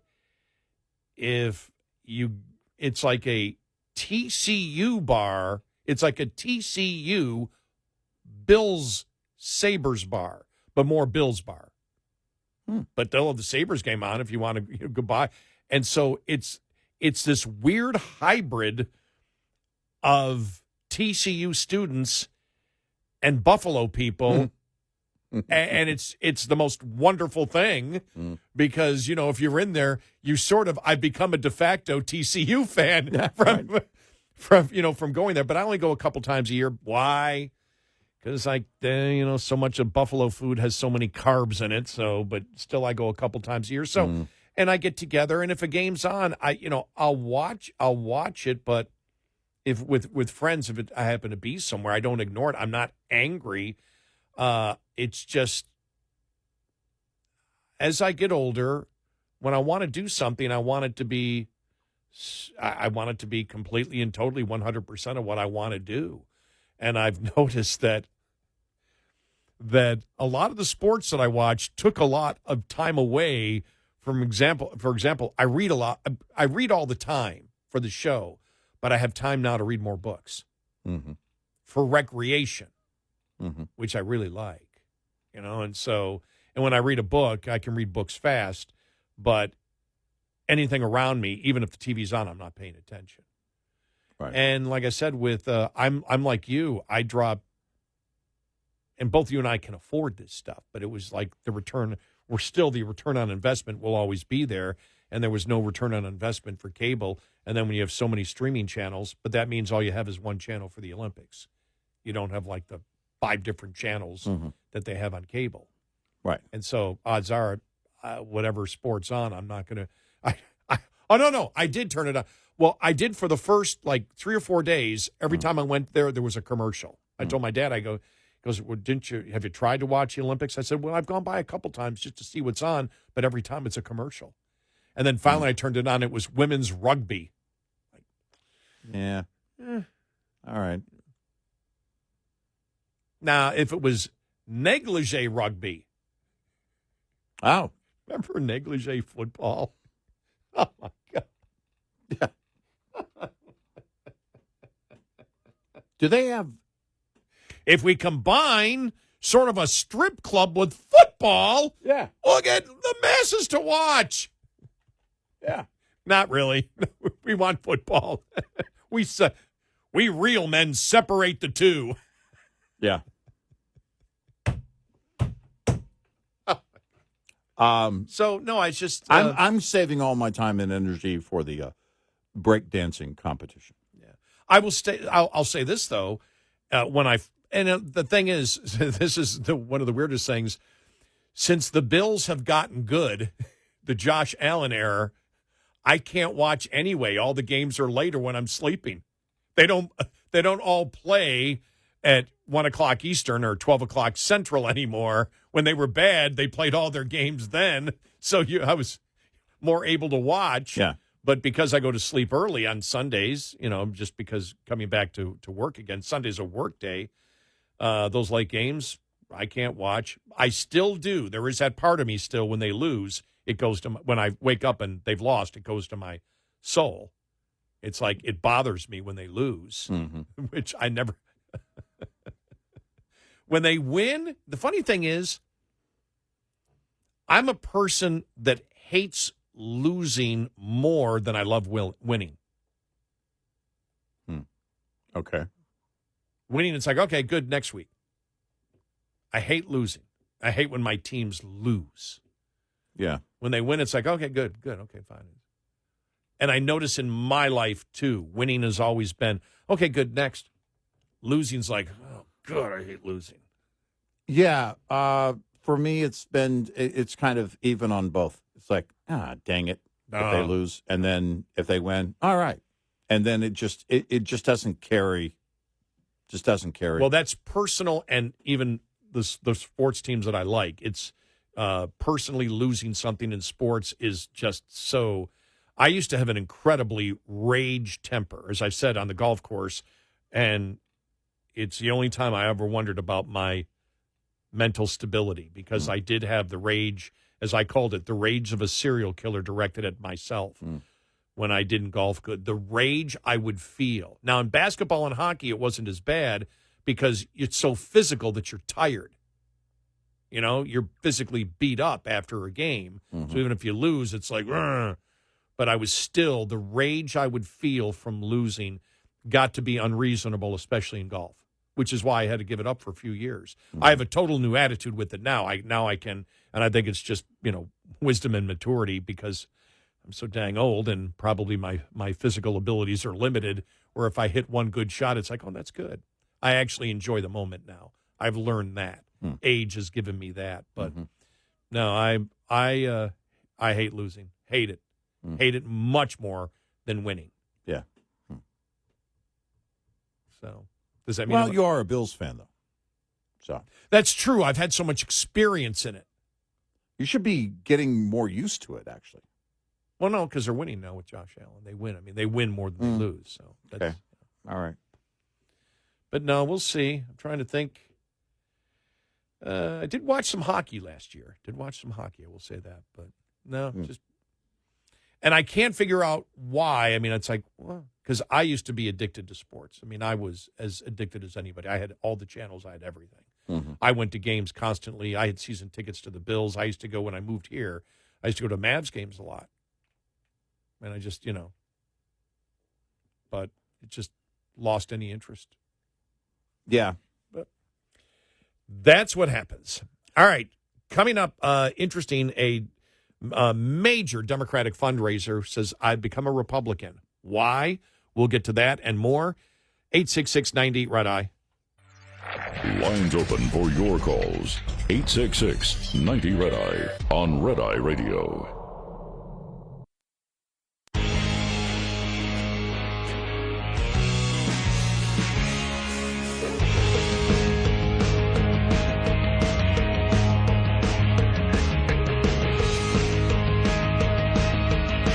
It's Red Eye Radio. He is Eric Harley, and I'm Gary McNamara. Good morning. Thank you for being here. So, reading here yesterday, David Marcus, the long, well-known Democratic fundraiser, who really got involved in 2020 in Democrat fundraising. I mean, it was a major fundraiser because didn't want to make the mistake that they made in 2016. And he talked about, my journey has been a gradual political 180 from where I stood in every single previous election I voted in. It has been an eye-opening process for me. He said in 2017, a good friend of mine enlisted me to pitch the DNC to raise $100 million from Silicon Valley founders and executives. The aim of those funds was to build a infrastructure, a political infrastructure and tech platform to prevent a repeat of Hillary Clinton's inadequate, outdated 2016 campaign. We met with the DNC leadership who told us we could raise that money, but it would have to go into the general fund, and a single-digit percentage would then be allocated to tech. In the wake of one of their most shocking failures, they actually did not want our help or our money to solve the problem. In the next series of realizations began in 2019 when I was at Meta. I testified before the Senate and the House on certain things we wanted done and subsequently spent significant time in D.C. engaging with lawmakers, cabinet members, regulators, and 2 White House administrations. At the time, I still believed the mainstream idea that Democrats were all about serving the people. However, I was shocked to learn that, for the most part, Republicans cared more deeply about their constituents, while Democrats, in my experience, cared more about government power and control. This is my observation on balance, with many stories to back it up. I also found that more Republicans wanted to understand our project's goals and took the time to learn about the risks of what we were promoting, and I found myself remarkably aligned with them. Then COVID came, revealing more. While I don't subscribe to the most malicious vaccine conspiracy theories, I do take offense at the censorship machine put into place to hide the origin of the virus from the NIH-funded Wuhan lab and all dissenting voices on vaccinations and lockdowns. And we'll get to more of what he had to write following the bottom of the hour.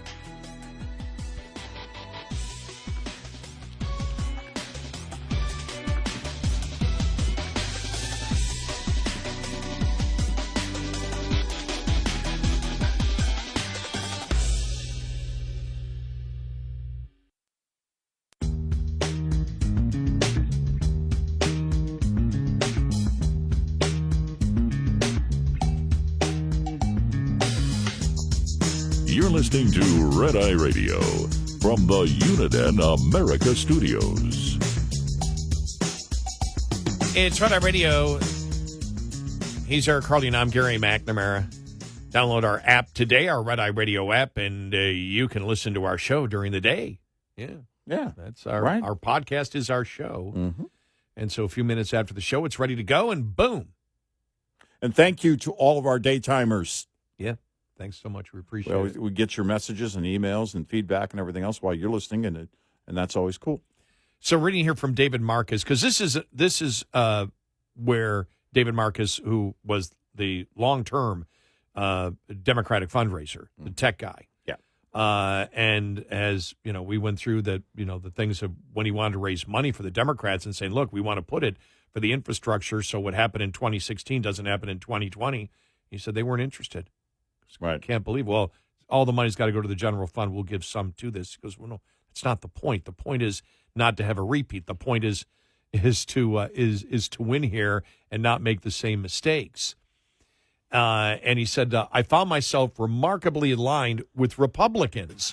He goes, then COVID came, revealing more. While I don't subscribe to the most malicious vaccine conspiracy theories, I do take offense at the censorship machine put in place to hide the origin of the virus from the NIH-funded Wuhan lab and all dissenting voices on vaccinations and lockdowns. At the time, I fully appreciated why Republicans value freedom of speech and preventing censorship. This trend of spinning and manufacturing a parallel reality to serve the Democratic agenda, solidified by the complicit mainstream media, hit home with the Hunter Biden laptop story.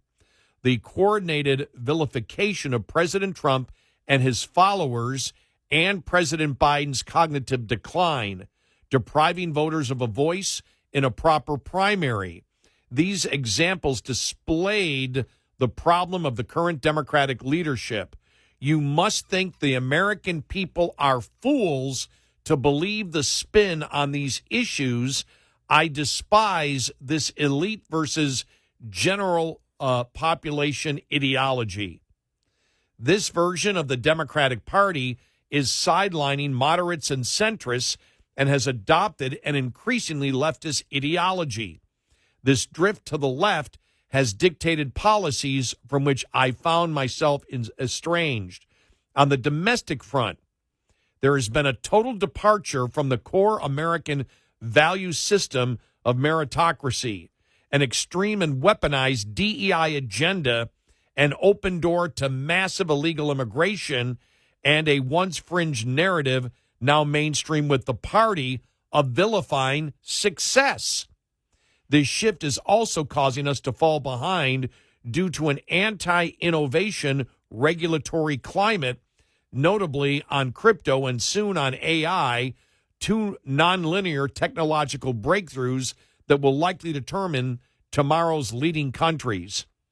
On foreign policy, the administration is increasing tensions with Russia through an aggressive NATO expansion narrative focused on Ukraine and prolonging an unwinnable war. This is costing American taxpayers hundreds of billions of dollars, the world hundreds of thousands of lives, and depleting the U.S. military arsenal and risking World War III. On Iran, this administration is continuing a misguided Obama-era plan to bring Iran closer to the West by unfreezing Trump-era sanctions, thus giving the mullah's regime the ability to fund terrorism and pursue its anti-American, anti-Israel, and anti-Jewish agenda. The withdrawal from Afghanistan was handled disastrously. We're leaving a door open for China to invade Taiwan by coming across as weak. Most importantly to me concerning Israel, the administration is enabling Iran to fund Hamas and Hezbollah, restraining Israel in its fight against its enemies, thus prolonging another conflict, which is costing more lives on both sides and allowing unprecedented levels of anti-Semitism to rise at home here in the United States. I believe that we need a president who is pro-American, pro the Constitution, pro-business, pro-Bitcoin crypto, innovation, Israel, small government, legal immigration, free speech, meritocracy, and common sense, and anti-regulatory proliferation, illegal immigration, unjust wars, Iran's current regime, domestic groups that oppose American values. These issues are central to President Trump's platform. Naturally, I disagree with the president and the GOP on some issues, particularly reproductive rights. While I've come to learn that the extreme views exist in both parties, I firmly believe that women should have the unalienable right to make their own decisions on this polarizing topic.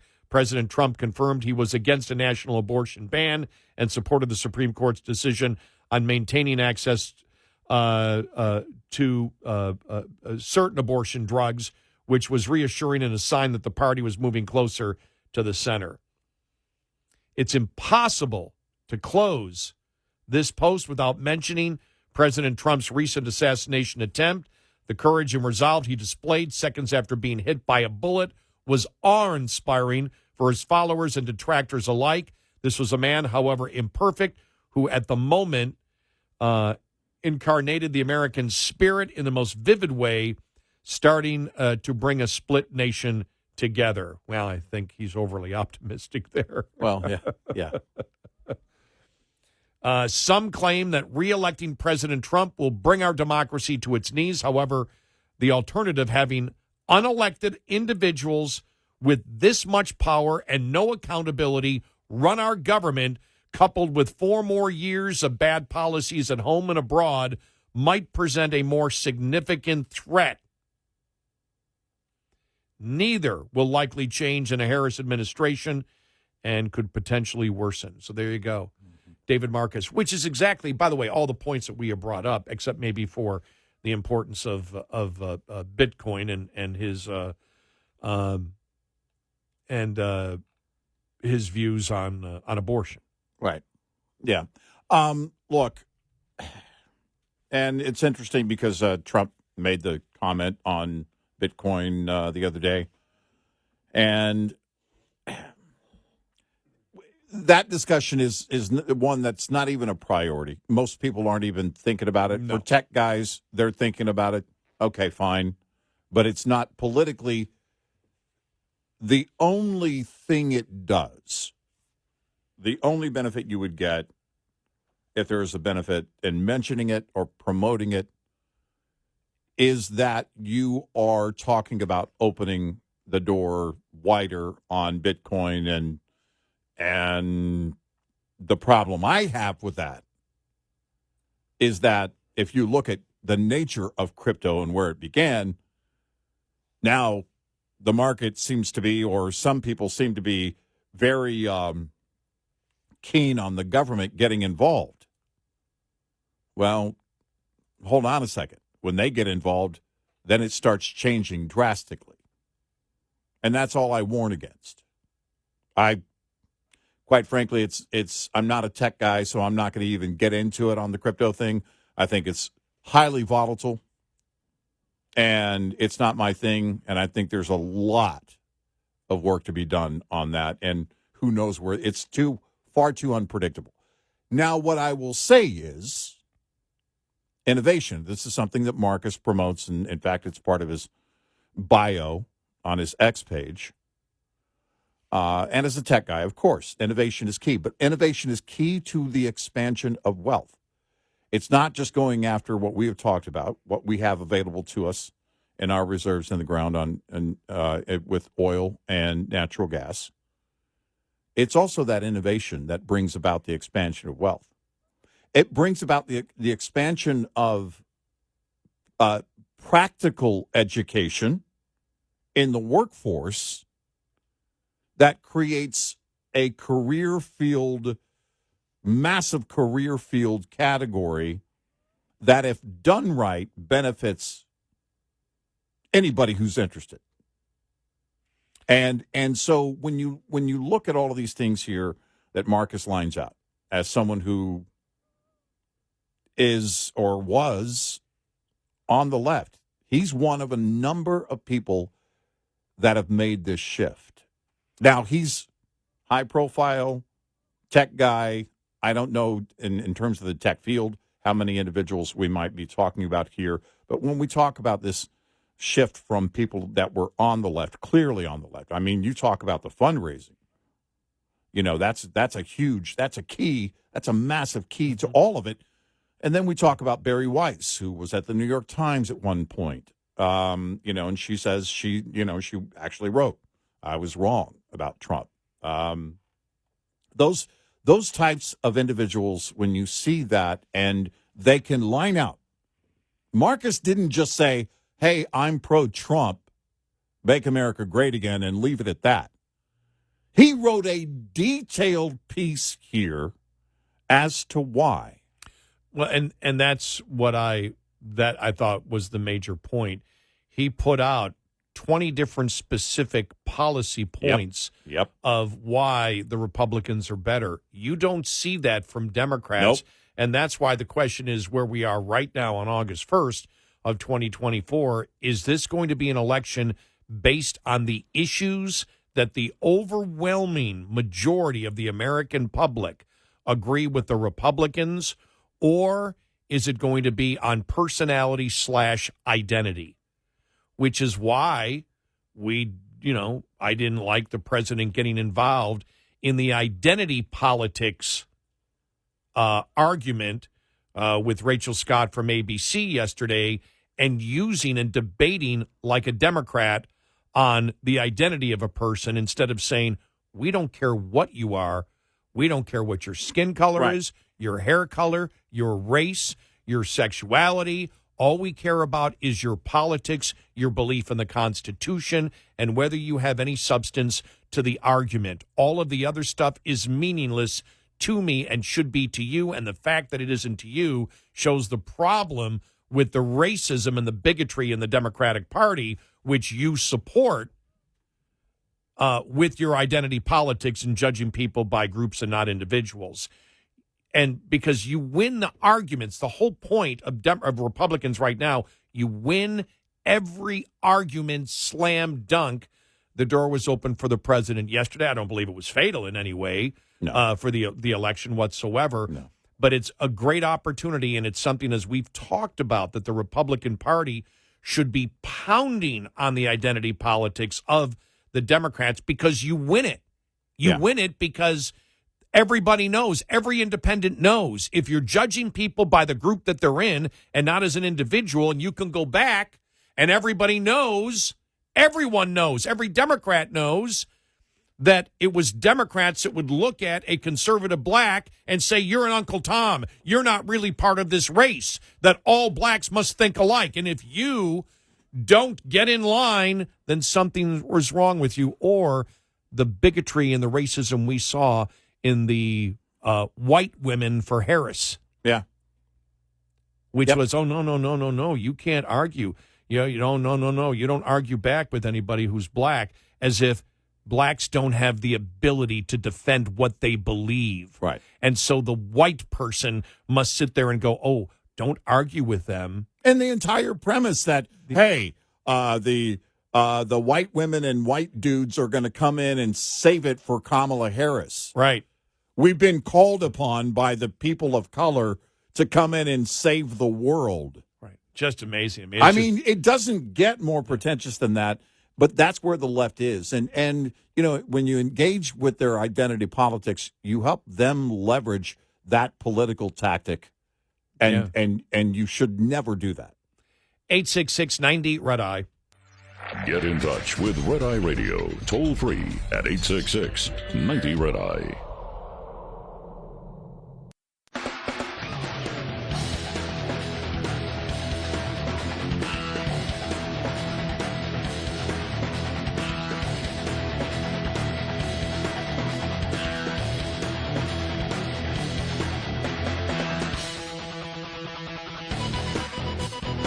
It's Red Eye Radio. He's Eric Harley, and I'm Gary McNamara. As a Republican, how should you bring up race when the mainstream media asks you a question on it? That coming up because Senator Tom Cotton dealt with that yesterday and answered it correctly. Yeah. You do not argue, though, the way that they argue. Don't engage in their, don't go down the left's rabbit holes. Do not engage in their identity politics.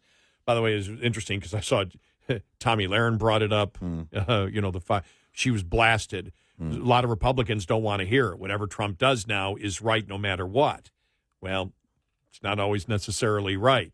There's tactics. And again, it's a thing where, and again, she's accused of being somebody who hates Trump now and doesn't want Republicans to win and all that. It's like, okay, I knew we'd get there as this race tightened up, poll-wise, that you're going to get to that point. I mean, there's a little bit of panic that, everybody must be the company line. Well, you're not going to be the company line if you're arguing identity politics. You're going to have conservatives and Republicans against arguing that way. Right. You'll see that Tom Cotton doesn't coming up.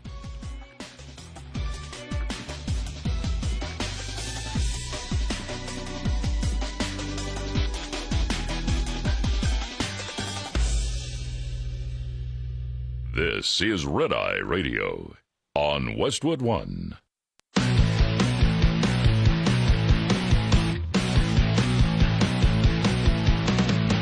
Now, it's Red Eye Radio. Gary McNamara and Eric Harley talk about everything from politics to social issues and news of the day. Whether you're up late or you're just starting your day, welcome to the show. From the Uniden America Studios, this is Red Eye Radio. All across America and around the planet, we are Red Eye Radio. He is Eric Harley, and I'm Gary McNamara. Welcome and good morning. Good morning. Morning. Morning. All right, so here's Tom Cotton yesterday. Here's how you handle a race issue. He was asked on CNN about Trump and Trump's interview with the black journalist group yesterday. Here we go. My point is, when are you and the rest of the media going to demand that Kamala Harris come out and answer questions in an unscripted format about where she stands for this country, as opposed to continuing to focus on what Donald Trump said today? 4 years ago, Joe Biden said, if you don't vote for him, you ain't black. Could you imagine a more insulting comment? Joe Biden is presuming to judge the political views of 1/8 of our fellow citizens based on their skin color. Did you ever ask Kamala Harris to condemn his remarks? There are Did you ever ask him or ask her if that was racist? This is a question. You're a Republican senator, so I want to ask you about the Republican Did you ask Kamala Harris? Caitlin, did you ask Kamala Harris why she's willing to serve as vice president for a man she essentially called racist and a segregationist? And the answer would be no. She didn't. And so, but that's how you do it. But overall, as I've said, and there were a number of people, and I just mentioned Tommy Lahren, the Fox News contributor, because I saw her post on there where if she wasn't happy with, Trump's response, and neither were we. And we said, well, no, don't argue the way they argue. Never argue. Yeah. We're not, what he needs to say is, we're not the party of identity politics. We don't care about your skin color. But when he got into, she used to be Indian and then she became, don't go down that path. That's a rabbit hole. Right. You never go down that path. You simply say, we don't care. All those points that you were talking about, those things that I said about those people, you believe I said it because of the color of their skin. I didn't. I said it because of the content of their character or the lack of substance in their argument. You're the one that's making about skin color, and that's the problem with the Democratic Party. The Democratic Party is just steeped in identity politics, which is judging people by groups and not individuals, and that's part of the racism, the institutionalized racism inside the Democratic Party. That was the correct answer. Mm-hmm. Now, it's not fatal in any way. But the fact is, the media will get a hold of this, and they'll just stick with that and stick with that. And here's the argument going back and forth, even though, as we pointed out and many others did yesterday, CNN was obsessed with whether Kamala Harris is black, African-American, Indian-American. They were obsessed about it. Right. Because they're obsessed about identity politics. We aren't. Right. Don't argue that way. And so, but now we're to the point, and I think there is panic among Trump supporters out there, because when Tommy Lahren brought it up, she was called every name in the book. Rhino and this, and you're not for Trump. And what we're starting to see now is the tribalism that we saw in 2016, not as much in 2020, but the tribalism inside the tribalism. Yeah. Which is either you're for everything Trump does or you're against the Republicans and you're a rhino and you're this. Well, as I said last week, most of us want the same goal. It's how you get there. How do you actually win? To make the point that Tommy Lahren doesn't want, Trump to be president is a bogus argument. The argument would be, is there a way that Republicans should be discussing race on an issue that is slam dunk for Republicans, and there's a ton of frustration that the leaders of the Republican Party cannot destroy the Democrats on their racism and their identity politics. That's the frustration. That's a frustration here because there's never been a more blunt marketing of racism than you see in the Democratic Party right now, except maybe when you got to Jim Crow laws back then in slavery. But since then, there's never been more blunt racism, as we pointed out, whether it was white women or white dudes. I mean, they didn't even know where the hell to go. Well, look at all the shades of white here. What a rainbow of whiteness. I mean, it was just, it was bizarre to the point where nobody was talking about it by yesterday afternoon, were they? It was, it's embarrassing, actually. It's become a really horrible comedy bit that's just keeps lingering over in the corner. And I'm sure the Democrats wish it would go away. And the concern that we have for this tribalism that happens within the Republican Party is that, as you mentioned, look, we're all looking for the same thing to happen. We all want the same thing. We all want Trump to win. We all don't want Kamala Harris to be president. And there is no doubt that you go in and you play their game. The Democrats have a very solid game. It is their only game, identity politics, and that's where they're going to leverage it. That's where they're going to keep it. Take the ball out of their zone and run with it. You don't have to do that. You control the conversation. Don't get into it. Don't even address it. Skin color isn't an issue. My policies benefit all Americans. Yep. My policies are going to benefit all the Americans that won't even vote for me. Left, right, black, white, we are all going to benefit because I've done this before. I'm going to do it again. We're going to improve the economy and national security. We're going to seal the border. We're going to do all the things right now that America is begging the Biden and Harris administration to do, and they refuse to do. Well, look, there's a sense of panic that I believe causes this that we saw yesterday on social media, especially that doesn't need to be there yet. Yeah, because there's right. still a long way. If you look at it right now, I mean, you look at the RCP average for yesterday. Trump up +2. Biden at this time was up +7.8. He was starting to come down at that point, and Clinton was up 1.1. So right now. And she has not been. Again, the ads are not running day in and day out yet.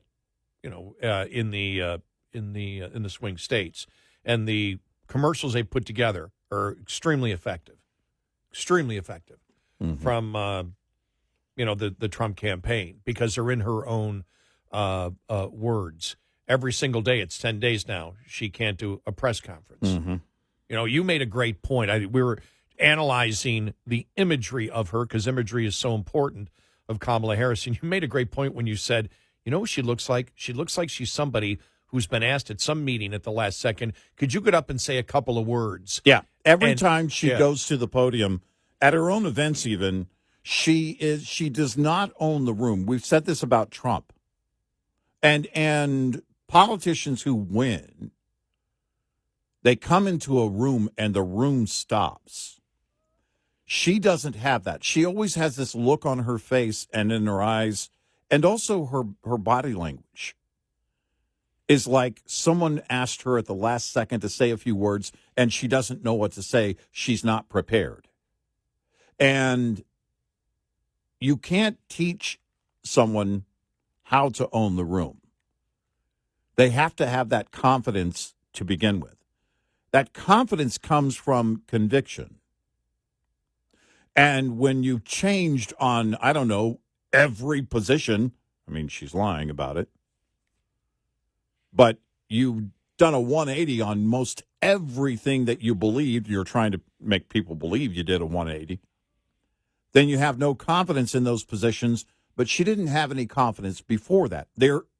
You have to have that confidence in standing in front of that group, that audience.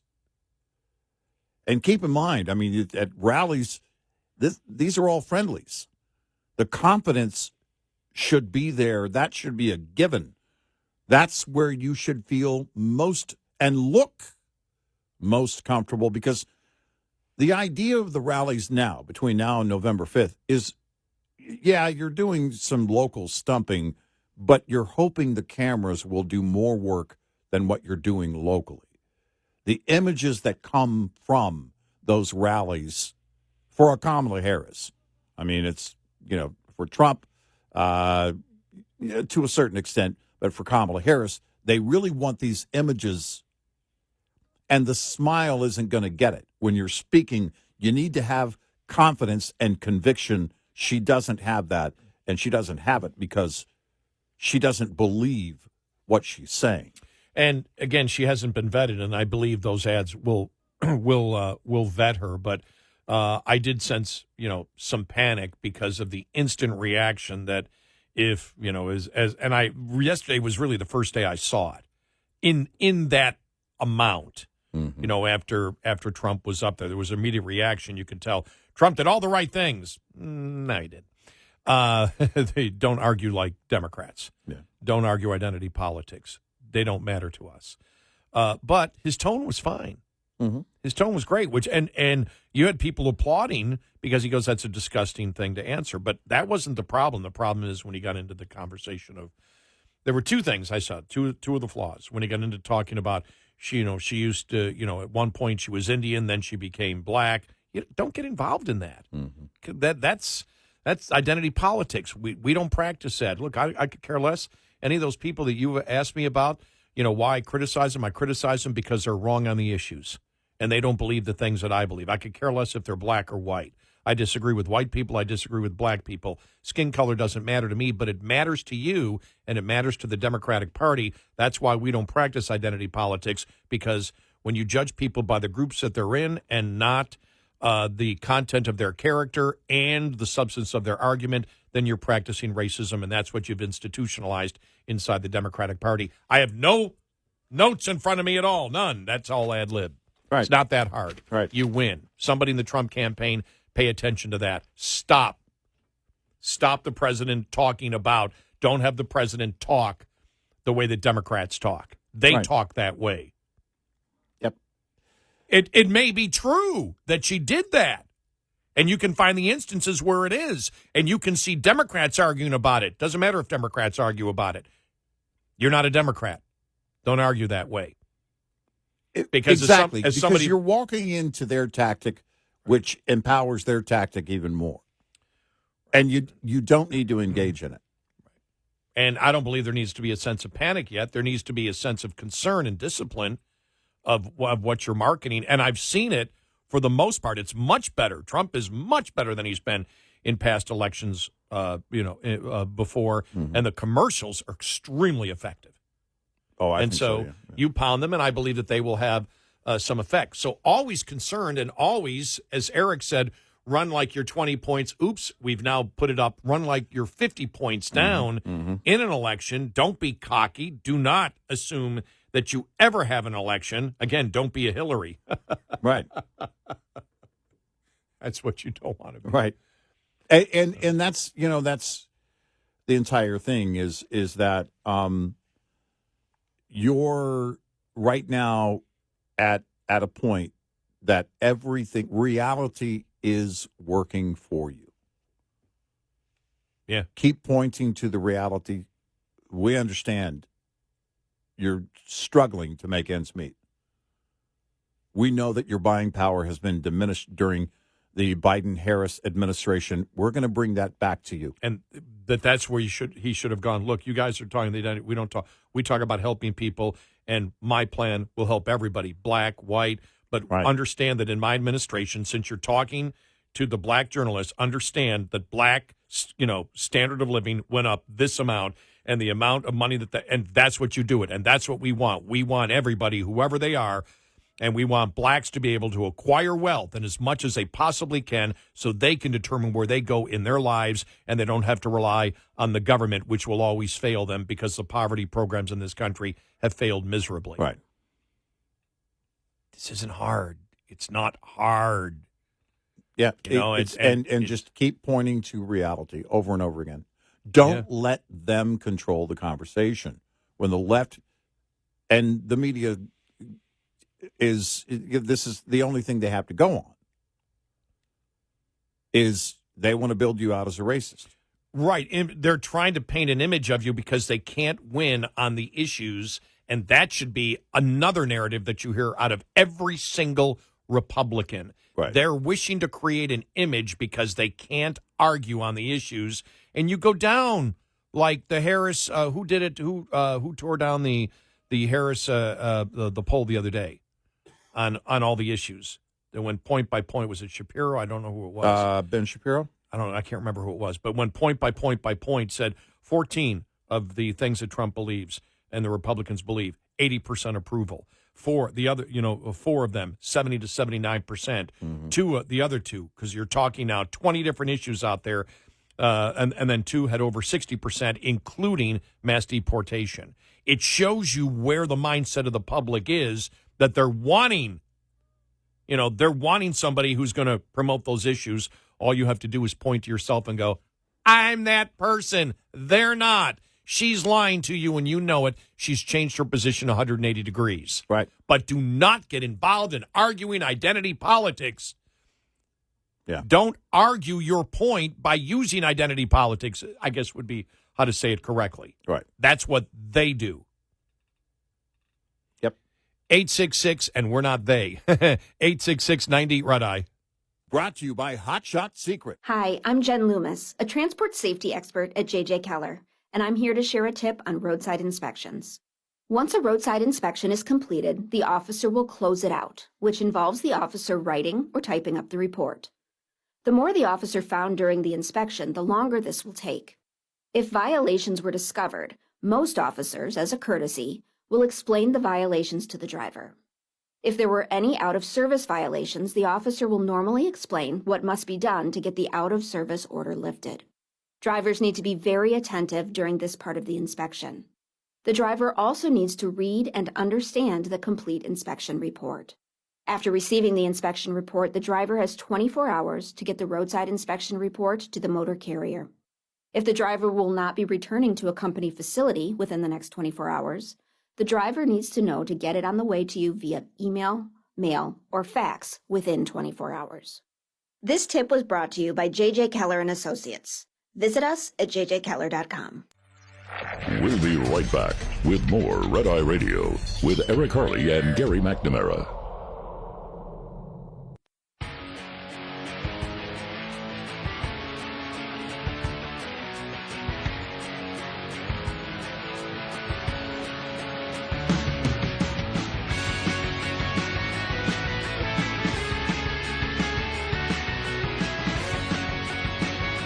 It's Red Eye Radio. He's Eric Harley, and I'm Gary McNamara. Wasn't surprised by this, but man, I'm telling you, Trump can pound on this. United Auto Workers Union endorses Harris for president.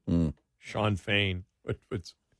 Again, the leadership of the UAW working against its members again. Yeah. You're paying your dues in order to commit union suicide. Yep, because she'll continue, in fact, likely if she were to become president, the mandates and everything else that will kill the auto industry. Yep. And everybody knows it. Yep. It was like that. You saw the one auto worker in Michigan coming out. When they interviewed him, they said, so what do you think about Harris? If Harris gets elected, we're dead. Basically, the auto industry. Right. Because of what they're doing with electric vehicles. Now, they can't continue doing it. Now, why can't the Democrats continue? I talked to the dealer, the person who owns a ton of dealerships in a liberal state a couple of weeks ago. Great conversation. Great. It was off the record, so I don't want to give him any more information of who this person would be or what state or anything like that. But she said the liberal Democrats in the legislature, we know we have to stop this. We know it can't work. Right. But we're just too stubborn right now to change it. That's reality. Yep.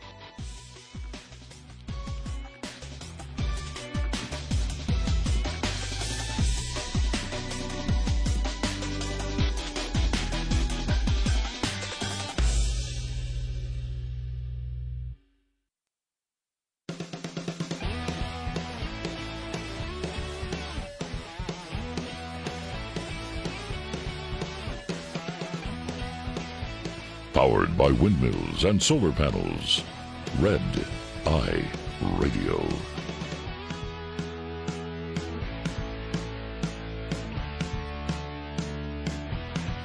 It's Red Eye Radio. He's Eric Harley, and I'm Gary McNamara.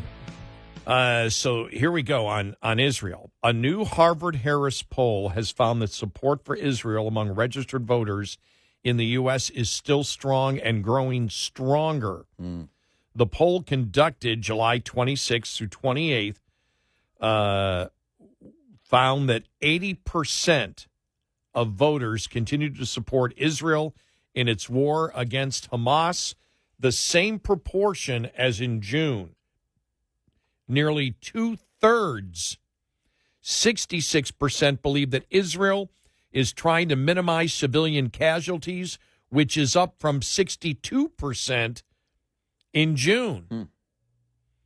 And 70% believe that a ceasefire should only happen when Hamas is removed from power in Gaza, up from 67% in June. Everything's moving in the complete opposite direction that the administration wants it, that Biden and Harris want it. Right. Yep. Similarly, 66% believe Israel should retaliate if Hezbollah continues to fire rockets into Israel. Roughly unchanged from the 67% in June. So there you go. This is going to. The poll found that Republican presidential nominee Donald Trump leads presumptive Democratic nominee Vice President Kamala Harris by 3 points or by 4 points when unsure is not an option. By the way, the polls are all over the place and everybody's making claims, and you can't do that at this point. It really seems chaotic, and I guess it was in this situation. Of course, it's going to be chaotic. The polls will start to settle, but the media. You and I were wondering right out of the right from the get go here, if pollsters, if there's any manipulation by pollsters, especially liberal pollsters, that want to weight a poll differently. That's been done in the past. Wouldn't be shocking for it to happen. But we look at the movement in polls, and we look at anomalies and everything else, and as we get to the end of August, I mean, today's only the first day, so we got a minute. But when we get into September, you start looking at those polls shaping differently. After Labor Day especially, it's going to be a different picture. And things are going to have to, at some point, because you got a lot of pressure right now, especially from the right, for the media to have a Kamala Harris speak or do an interview outside of a softball Barbara Walters style interview. I believe that's all she'll do. She's not going to do any interview with anybody else. I don't know why she would. Yeah. If I'm advising her campaign, you don't. Smile and wave. Yeah, she's not going to do what Trump did yesterday. No, well, the problem is that she's horrible on the fly. She's horrible at trying to look normal. I mean, what I mean by that is like having a chat with a celebrity or something. She's awkward at every moment. And I don't think there's a fix for that. I don't think she's comfortable. And, so the problem is that at some point you have to get, I guess we'll see a debate. She's got to get on a debate stage. And when you avoid the media, when you avoid giving real speeches or talking to the press, any press conference, then at some point it's going to have some weight. People are going to look at that and say they're suspicious. We'll see. But someone made the point yesterday. It's been whatever it is, 10, 12 days. No press conference, no press conference, no press conference. Yeah, 11 days today, and no interviews. Yeah. So. Well, they're afraid. I mean, obviously they're afraid, and I think, and what they're learning is it didn't work for Obama, for Biden, Mm-hmm. and so they're just saying we know she's not ready, so let's let her. We've got to find. I'm amazed she hasn't been on the fluff shows. Yeah. Right. Well, but do you put her on The View? Because The View... No, I was actually more referring to the nightly primetime, or not primetime, the late night shows. Oh, that Colbert? Right, Colbert. She does totally friendly, or some of the daytime shows. Oh, what's the one? I can't think of her name. The one that played the receptionist in Wayne's World 2 at the radio station. Yeah, but, just a daytime talk show, whatever. Yeah. But here's the thing, though. Even in that setting, again, she's awkward. You're afraid she'll get into the whole laughter thing. Oh, you're afraid of the laugh. You're afraid that... Drew Barrymore's show. Oh, yeah. You're afraid that... I forgot she played that in Wayne's World. I was thinking Drew Barrymore, and I was thinking, yeah, well, she wasn't in Wayne's World. I totally forgot that. So that's the problem, though. You don't know, because if you're Colbert, you want her on for most of the hour. I mean, it's not going to be the entire hour, but maybe 2 segments. That's what you're looking for. They're absolutely... They don't want... Yeah, they don't want that. The Harris campaign is absolutely paranoid about having her go anywhere in public and answer any questions from anyone right now. They're going to have to eventually, but they probably have sat her down over and over again and probably want the questions. And I don't know if that's going on behind the scenes or any show. It's like, look, you need to pre-approve any of the questions you're going to ask so she can have the specific answer for it. Well, and even with a Colbert, yeah, technically there's softball questions. There's no doubt he's on her side. But she's awkward in those moments. And you don't know what she's going to do. And again, you don't want the awkward laughter thing. You don't want,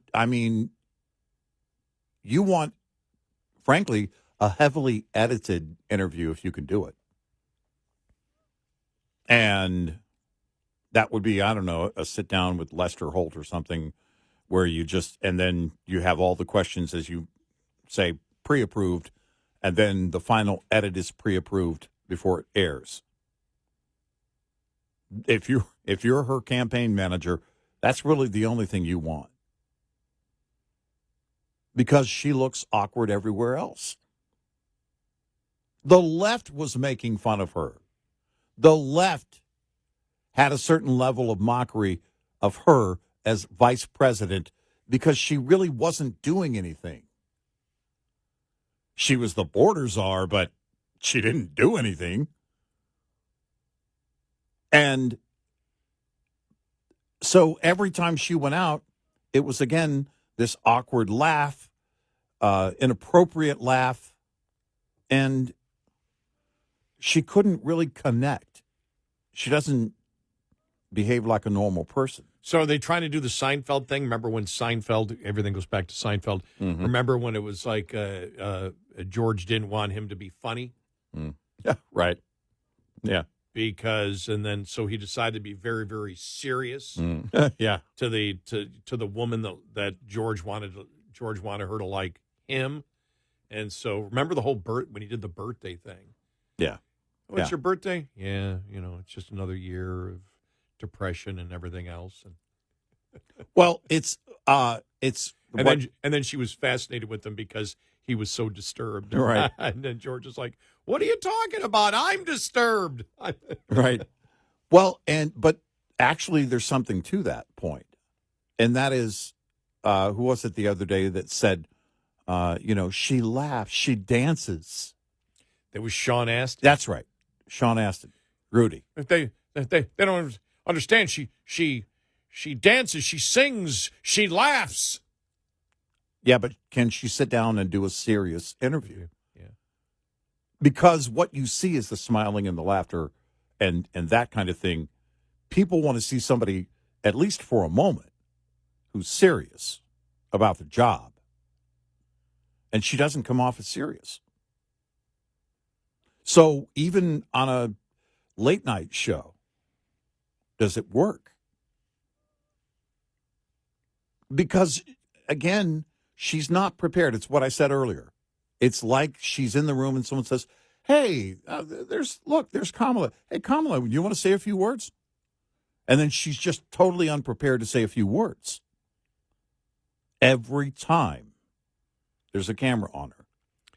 But going back to the polling here, 80% for Israel. That's mind-boggling that it's been going on this long, a year. And the percentage of people that believe in Israel is really stronger now than it even was, 6 months ago, 7 months ago. And it shows that the Biden-Harris administration is failing miserably in attempting to sell that there should be a negotiated two-state settlement that, by the way, nobody wants. Right. Which is really interesting because if people are paying attention, and that was really the big thing yesterday. There was a couple of more editorials out there that said this is a campaign about the issues, not about, personalities. Well, I guess we'll see. Yeah. Because right now, if you look at the polls, either the polls are skewed in their political demographic across the board, or personality, or being an unknown personality as to where you stand at the moment might be benefiting her. Because on the issues, if you see it, all the major issues, if you took an average, it's probably 70% or more of the people disagree with Kamala Harris on all the major issues. Yet, so if you think about that, 70%, that means you've got 20% of those people that vehemently disagree with her on all the major issues that are willing to vote for her over Trump.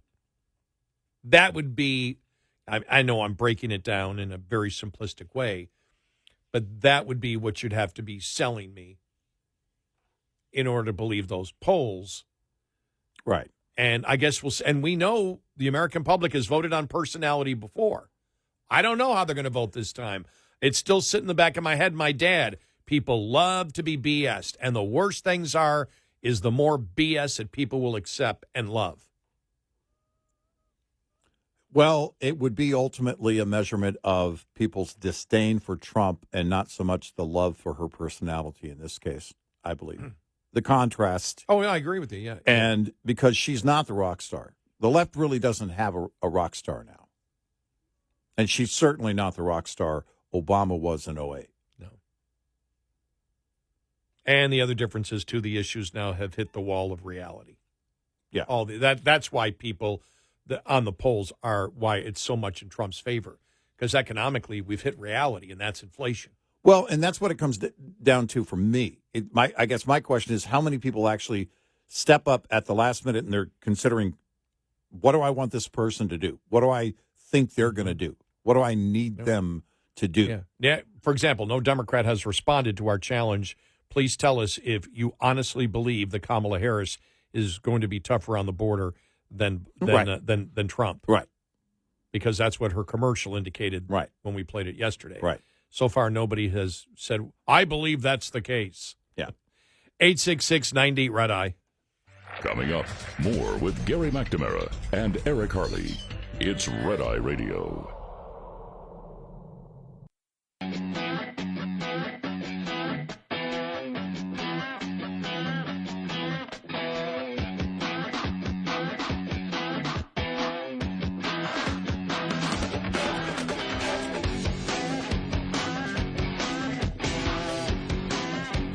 It's Red Eye Radio. He's Eric Harley, and I'm Gary McNamara. Well, the Fed holds rates steady, sending mixed signals about the timing of a cut later on this year. The market is drunk again.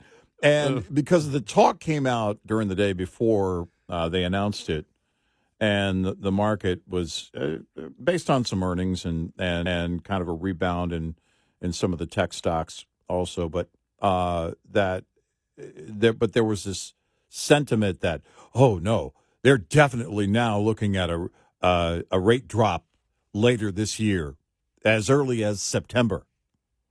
I thought, all right, just wait for it. It wouldn't shock me, based on everything they're putting together to try and get the election in their favor. If they think that that's going to do that, then yeah, they would do that. Quarter of a point in September and see what happens. I don't know. But wow, over and over again. Look, they were never serious about interest rates. The Fed was never serious about inflation.